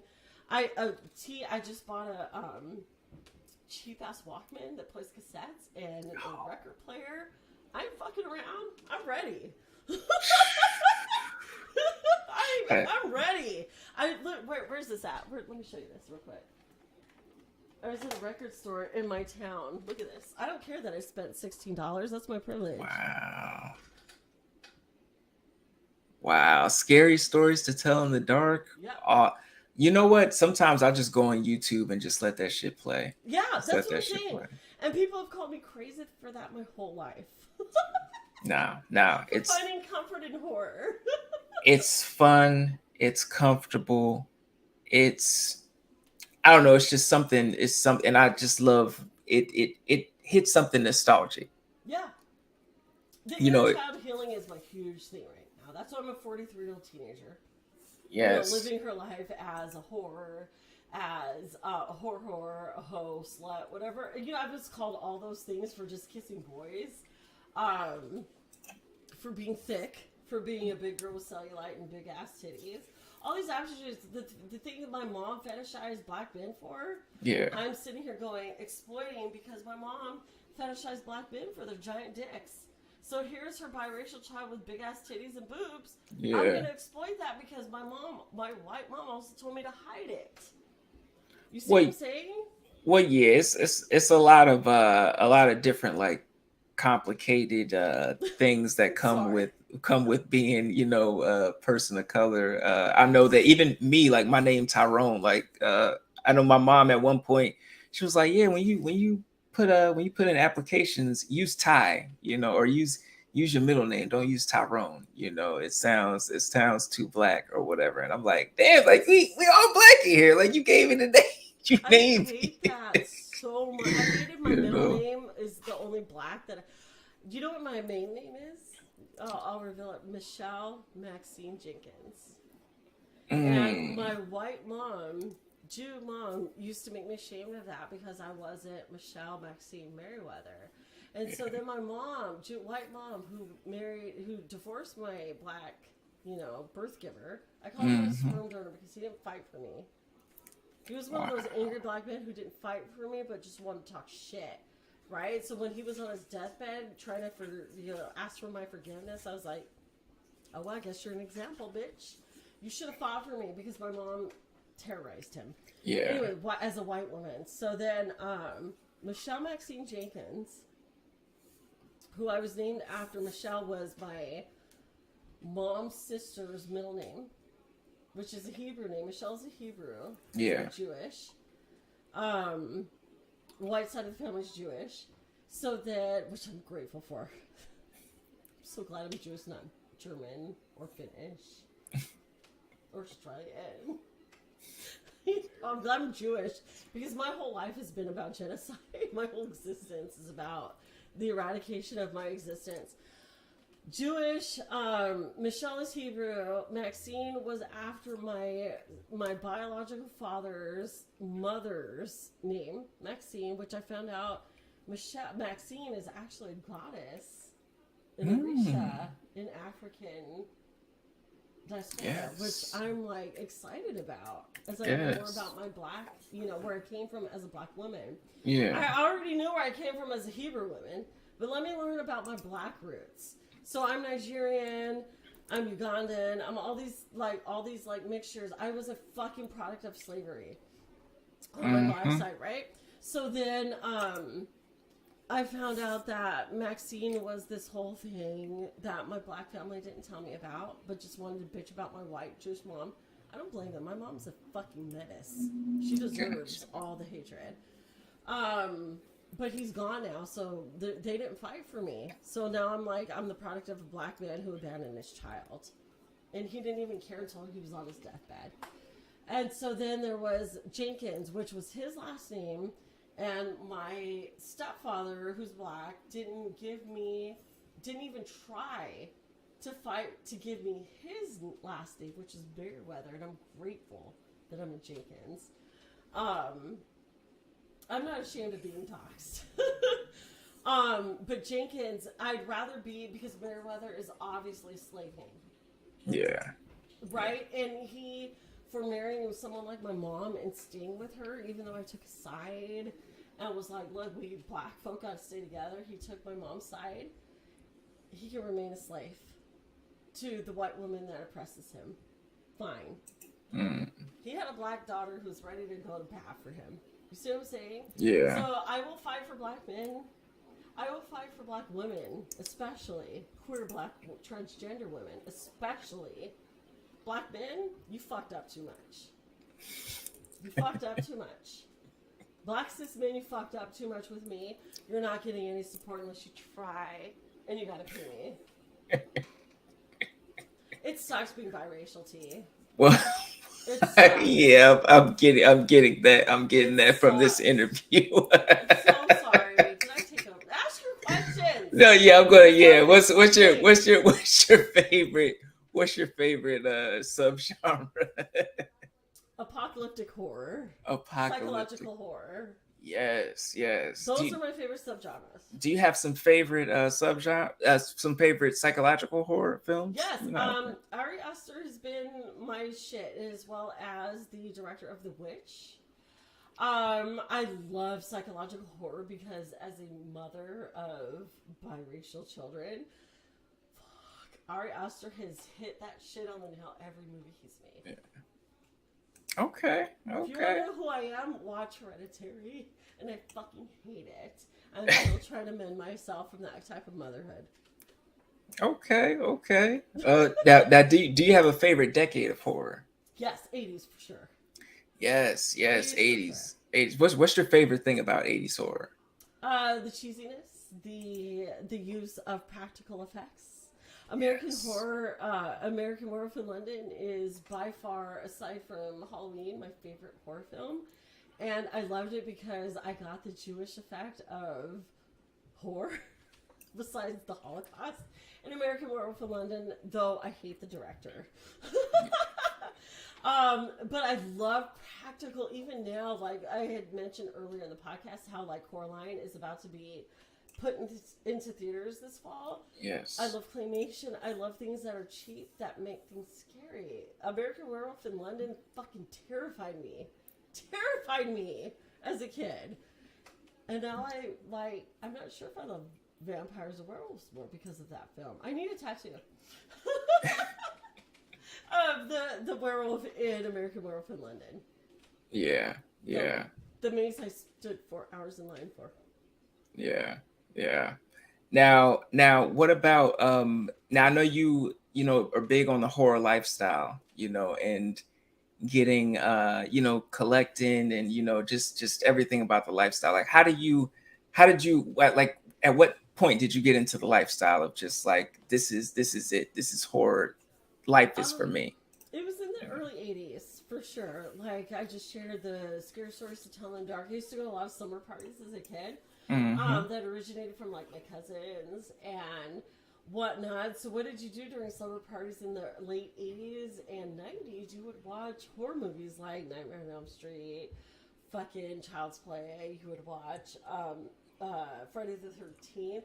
That's where I was dead set on this shit. Even though the first horror movie I ever saw was The Gate, it was those sequential horror films of the 80s, those campy films, those slasher films that got me embedded in it. But I've always been in the darker side of life, so all those were gateways into me looking into like David Cronenberg films. And one of the other films that I fucking love was Rainbow and the Serpent. Yes, classic. representation of things like that. And Yes. oh my god, I feel so bad. I forget the name of it. Jolie was in it as a child with Samuel L. Jackson as the father. You know what I'm talking about? The New Orleans type Uh, of. I'm trying to think of it. I can't think of the Eve's name. Bayou. Thank you. Eve's Bayou was one of those films that Yes. captured me and had me obsessed as a kid, as a young adolescent, tween. Because she looked like me. She reminded me a lot of me. My mom was a redheaded woman. My oldest son is a redhead, and I have red highlights myself. So it was a lot of like, okay, so why do we have those red highlights, and how did we come into that? I fucking love the fact that I started with those campy horror slasher films and used those as a gateway drug, as they would call it, into darker horror. I used to watch Faces of Death, in my mid Yes. teens, and anything extreme I could get into because I Yes. wanted real life horror. So those were those gateway films. I'm not psychotic. I would never hurt a fly. I don't want anyone to kill spiders. East Bayou is like those movies. That movie is hard to watch. I'm a Yeah. huge Samuel L. Jackson fan. Huge Samuel L. Jackson fan. I hated seeing him portray that. Same with Lawrence Fishburne. Huge fan of male cis men, black male cis men. I hated seeing them portray those type of roles, but also I'm grateful that they did, in a sense, because it helped me. They were like warnings to like, they were sacrificial warnings to women of color in a sense. Lawrence Fishburne hated portraying Ike Turner. You know that, right? Oh yeah. Hated Oh it. yeah. Hated it. And I love him to this day for all the roles he's played in. I'm like, would you be my dad? Yeah. So It's yeah, those are one of those foundational films. I always went into like Blackula.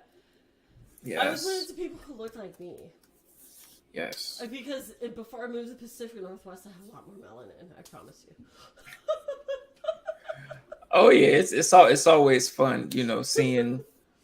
Seeing yourself represented on screen. Mika's showing some Eve's Bayou love. Such a Eve's wonderful Bayou is a film. favorite of mine. Very underrated film. Yes, Very Mika. underrated. I had to show my Yes. white kids that film. Like that movie, Jolie, because she ended up in Lovecraft Country. So I had to like show where I had first seen her in. That film is so powerful. It's so Yeah. fucking powerful. And I'm always grateful for the sacrifices Samuel L. makes for black people, to be honest. Yeah. He shows us the side of ourselves that we don't even want to see. Yeah. It's always good. He's always a joy to watch on the He screen. really is. He would actually. I love him. There's none but love. He actually was one of the pallbearers for Martin Luther King's funeral. Oh wow. Yeah, Wow. yeah. He's always been a fan of mine. I've always been a fan of his. Listen, that was a Freudian slip. We never know. He I may love be a that you fan know of yours. Freud. Yes. Well, it's my fiance. She's into like the whole psychology and all that shit and breaking it down. So Same. Are she's we friends? definitely, yeah, Her probably and I. because yeah, yeah, I've she's been studying psychology since I was 7 years old. yeah. I've been telling her I gotta get an episode of the psychological thrillers, and get folks to break that Well, down and do they bother you? psychology. Psychological horror? No, like I think Really? I think younger they kind of like, because for me sometimes I'd be like, what the hell is going on? And then sometimes like when you're dealing with certain things like in the household or whatever, some things may be harder to watch, or Oh yeah. dealing with certain things. But as I've gotten older, I'm like, okay, I can appreciate a lot of the messages and things that people are putting out. I guess I have to be in a mindset, because sometimes like certain movies can get like a little heavy for me.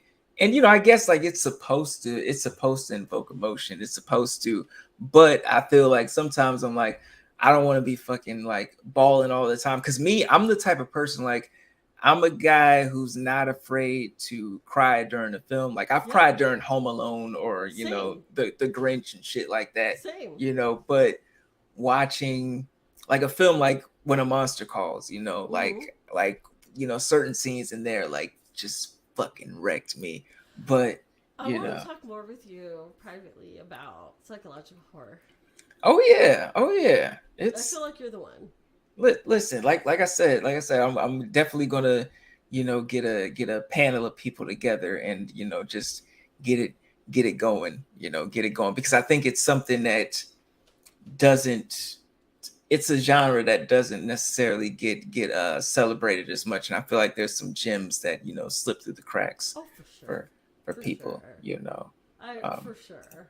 we I'm gotta with you. yes. Now my next question, could you name a film that you wish you could have been on the set for? Oh my god, I still dream of being on the set of Walking Dead, the series. But as Yes. far as the film goes, I after learning more about the Twilight movie, Yeah. I wish I could have been on set for that. Yeah. I wish there's a lot of films in my youth that defined who I am as an adult that I Hmm. wish I could be on set for, which is one of them is the Twilight film movie. Um, I wish I could be on set for every Jordan Peele film. Yeah.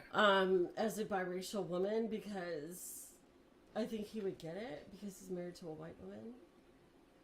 Hmm. Um, I get, we're weird creatives, and so Get Out was huge for me. Yes. Us was tremendous for me, and Nope is even more tremendous for me because Kiki Palmer was someone who I won't say I raised, but I watched growing up. I watched Kiki grow up because my kids were involved in everything that she was into as a Disney child star. Yeah. So I wish that I was involved in more of Jordan's stuff. I wish I was more because I'm the biracial light skinned woman, the Angela of horror, in a sense, because white people don't listen to darker shade of people than they would me. I hate Yeah. that. I this is something I hate about myself, but also I don't take responsibility for because my mom birthed me and manifested my existence because of a fetish. So I wish I was on the set of like Nope, or actually not even Nope, Get Out. I wish I was on the set for every Jordan Peele film that there was. I wish I was on the set of Blackula, Yes. Serpent in the Rainbow, but I was too young. Oh Which is yeah. by you. Oh yeah. It's so many gems out there. So many There's gems. so many and underrated in a sense. I feel like that's protected, but also we're at the point of humanity where those things need to be exhumed and exposed. Yes. Now, what movie do you wish you could see again for the first time? You could see. Honestly, I love the fact that I've had Halloween resurface for myself. I've seen many original foundational horror films in a theater setting for myself, so I actually am grateful for that. So I'm going to just go to the next genre of people, and I hope that they see things like Evil Dead 2013. Yes. I'm Yes. taking myself out of the equation. I wish they would see Evil Dead 2013 as one of those films. Yes. Just as Yes. speaking from a child, as a woman who raised her children on horror. Yes. Oh, it's I'm it's a beautiful speaking then. start. Yeah. It's Yeah. you know. Now, my next question for you would be, do you have any favorite horror television shows? It could be from the past or the present. Fucking lootly. Tales from the Crypt was my shit. Tales from the Crypt. Oh my Yes. god, I know everyone Yes. talks about and Scary Stories to Tell in the Dark was another one. Yeah. Foundational to my existence as a child. Oh Whiskey. yeah. So those are the ones that I would absolutely wear goosebumps. I love Yes. R.L. Stein for everything he's done, especially Fear Street. Yes. Allowing people of color and the next generation to take that over. So kudos to R.L. Stein for that. Stephen King, do better. Um, because he's one of my influences in Bradbury. I can't be mad at you, you're Yeah. dead. But I feel like he would also cater to children of color like myself. But those are the ones that I would go for. Tales from the fucking Crypt, Yes. um, Child's Play. Child's Play means so much to me. Um, Nightmare on Elm Street, and anything Keith David was in from 1980 and on. Yes. Yes. Angela Bassett. Queen of Horrors, one of the black original Scream Queen. Yes. I said it, Yes. girl. Original. Original. So those are mine. Yes. Awesome, awesome picks. Awesome picks. Especially Goosebumps. Like I loved. Like now that I watch, I'll. It's fun. Like when I watch back and I go like watch Goosebumps or Are You Afraid of the Dark, and I'll be like, you motherfuckers, y'all had a lot of black people. I was like, it's a lot of people of Right? color in here, Right? for because nowadays it's like, it's you gotta like You gotta it's getting believe. it's I feel like it evolves and then we move backwards. Yeah, We evolve. absolutely. That's what 2020 was for, was an Yeah. evolution for us to just fall back on. That's why we don't need a Terrifier 3. Oh, That's why we need Lost Boys with representation. I still yes. haven't seen The Little Mermaid, but I've been talking about, I'm doing a whole mermaid shoot tomorrow. Yes. Because I was the 9-year-old who was fucking stoked to go see The Little Mermaid with my grandma Yes. and my best friend, and I saw The Little Mermaid, but I was the black girl with nappy hair who wasn't pretty enough to be Ariel. So now I Yeah. have Holly Bailey. I so appreciate you, girl, in the fantasy realm, Tiana, Yes. because that was for my daughter, and me. Let's just be real. But that's just in the fantasy realm of things. I love seeing people of color in. Again, everything to me is a gateway to horror. Even Beetlejuice. I'm stoked that Jenna Ortega gets to play a role in Beetlejuice too. Yes. Because even though she's not black, it's just amazing to me. But if you want black fantasy and horror, all you have to do is look. I have excellent recommendations to look for black mermaids. Yamaya, Yes. I'm always talking about Yamaya. I've been talking about Olokon, all these, like mermaid deities, Mamiwata, that come from like Spanish and Latino horror. To me, that's everything, because we are horrifying. Like the Kraken in the Pirates of the Caribbean films was the one thing that I will still watch those Pirates of the Caribbean films, other than masturbating to like Johnny Depp. He's hot.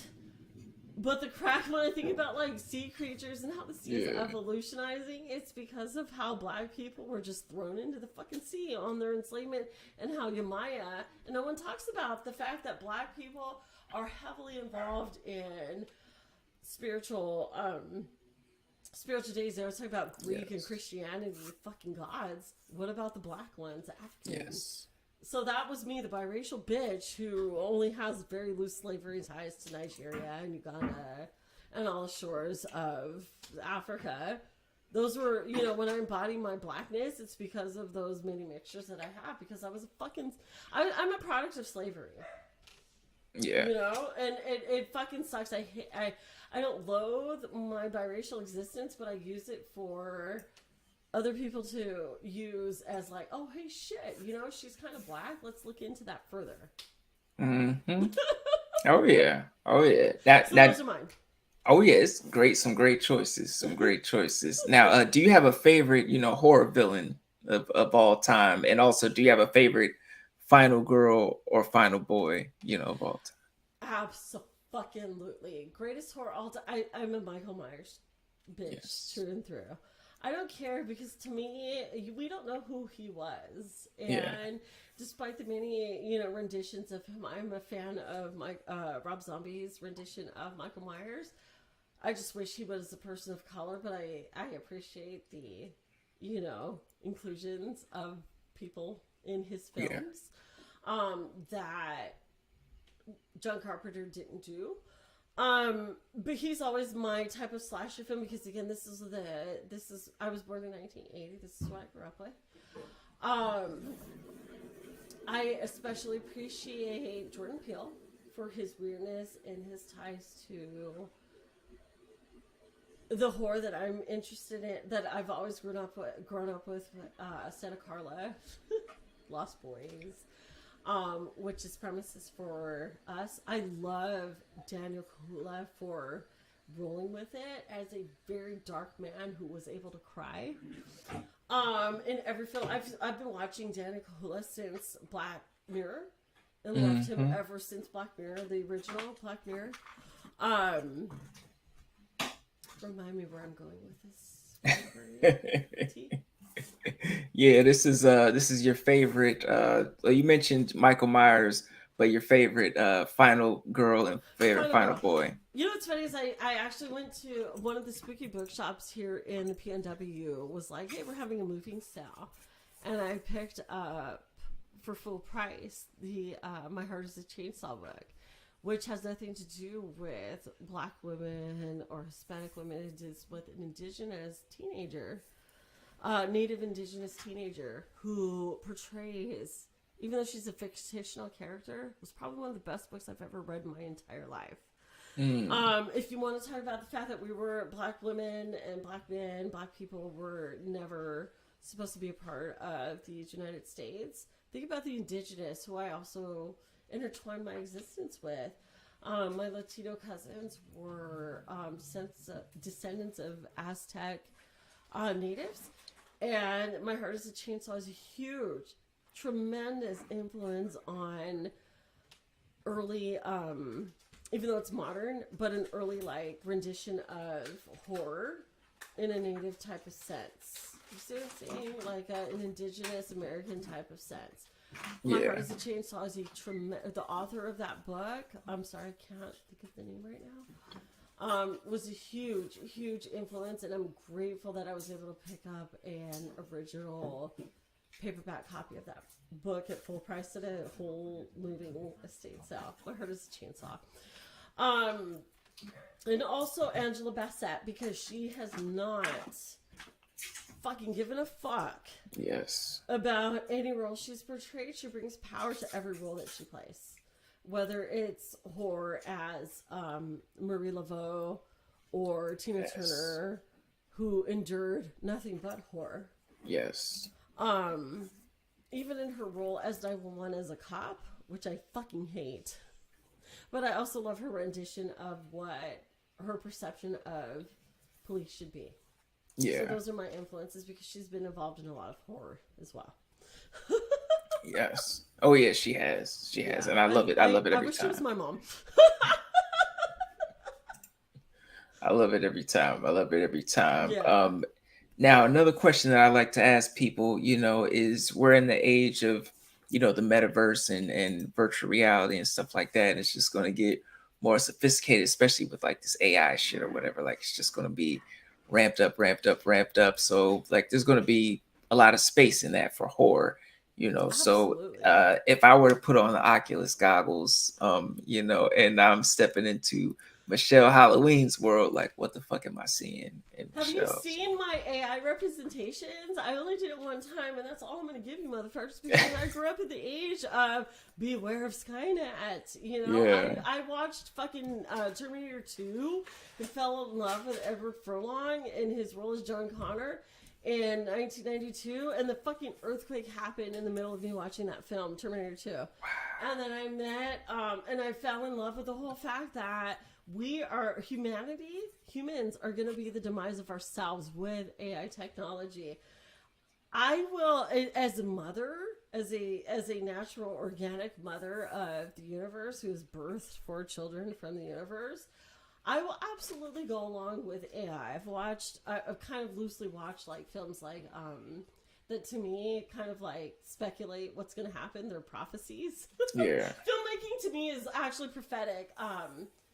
I've watched what happens when, AI takes control of humanity, between movies from like Terminator 2 to Moonfall to The Day After Tomorrow to Yes. fucking, what was the one you were watching last night that you fucking love? And I'm the only one in our family that hasn't like fully watched this film.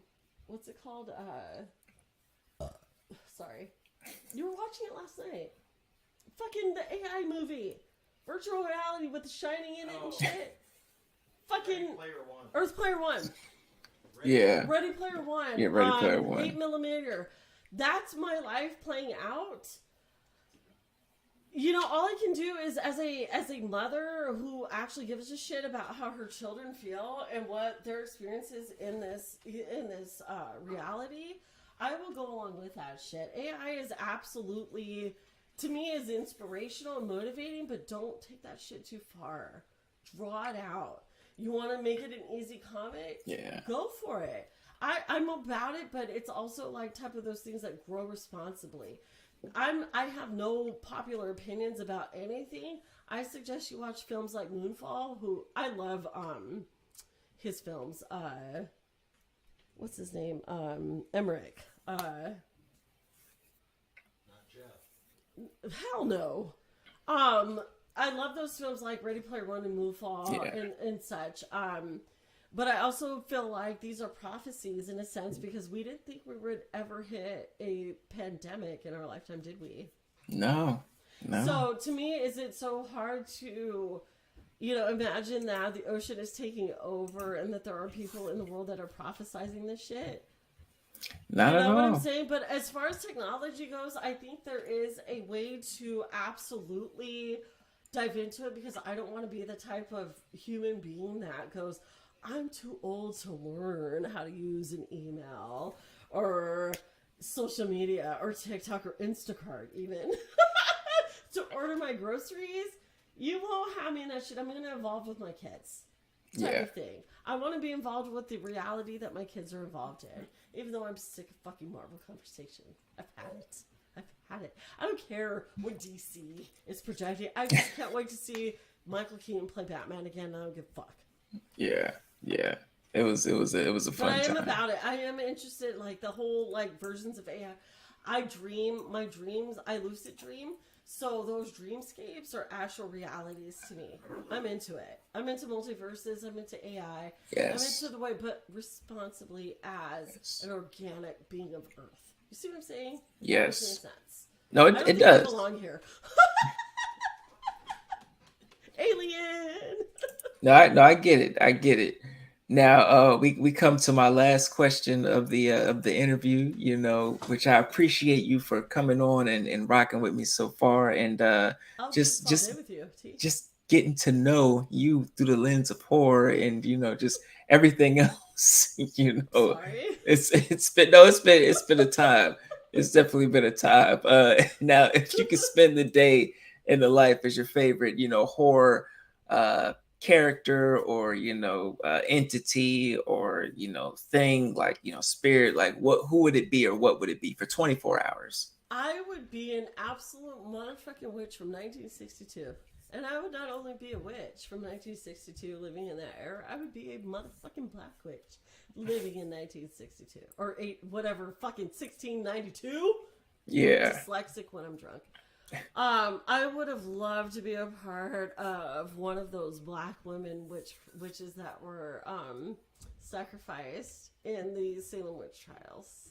Because I embody so much ancestry and so many spiritual ancestors who I have no names for that I'm a motherfucking vessel for times like that. Yes. Sacrifice me once, sacrifice me twice. My motherfucking ass is a witch, true and true.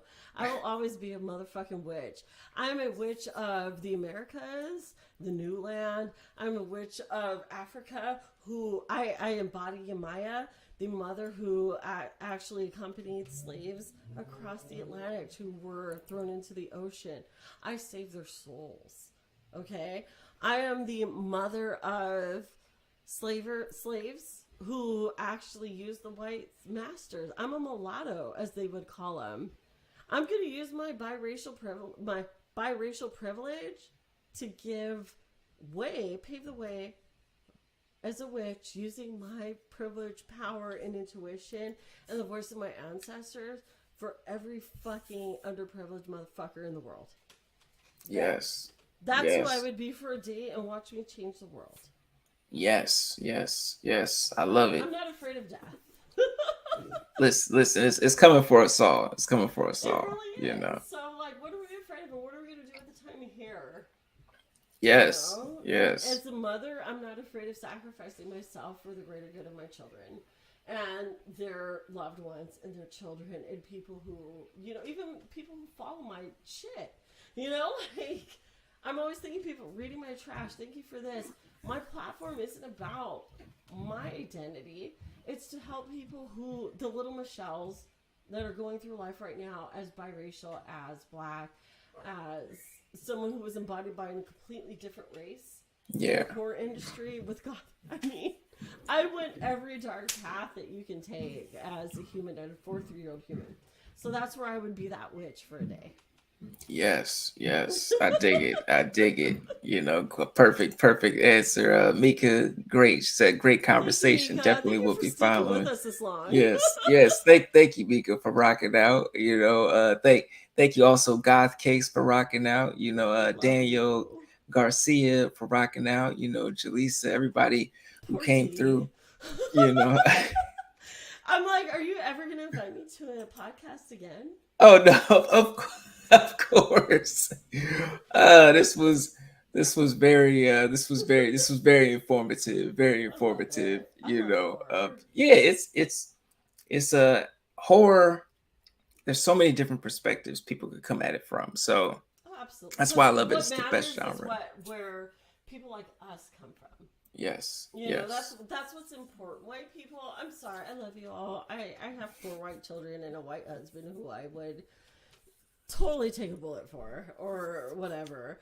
But the thing is that really what, my existence is for is to go, you can be a person of color and fucking weird because you're embodying something that has nothing to do with us. That's why I love the darker side of life, illuminating the darker side of life. yes, It's yes, beautiful. yes. I love that, illuminating the darker side of life. Yep. I I'm love seeing the that. shadows, babe. I love that. So if you guys, so anybody who's watching this interview, or if you're watching the playback, Michelle's links are going to be down below. Make sure you check out everything that she's got going on. She's got modeling going on. Yeah. She's a writer. She's got a lot of stuff going on. A lot. And it's It's just gonna get worse as the fall approaches. this listen, it's amazing. It's awesome. So I definitely No, I implore appreciate you. you, T. You're doing exactly what I did when I started out, was giving your platform to people who they're just like us. I could do this with you offline. I could do this with you anytime. You make the choice. Oh, thank you. I really appreciate Sylvester's that. dealt with me. I've Veggies, Jazz and Cat. They've all dealt with me. Got thanks. Yes. But it's been a pleasure. It's been a pleasure, and Absolutely. I've had a great time. Thank you, babe. Thank you yes, so much. yes, yes. And everybody rocking out with us tonight. Thank y'all again for watching. It's been another episode of Evil Live. Like I said again, this has been my guest, my very special guest, Michelle Halloween. All her links are down below. Make sure you check her out. Make sure you're subscribing. Checking out all the cool shit that she's got going on. And make sure that you like the video, and drop a comment. Let us know what's going on. But that's another episode of Evil Live. And as always, peace, love, and horror.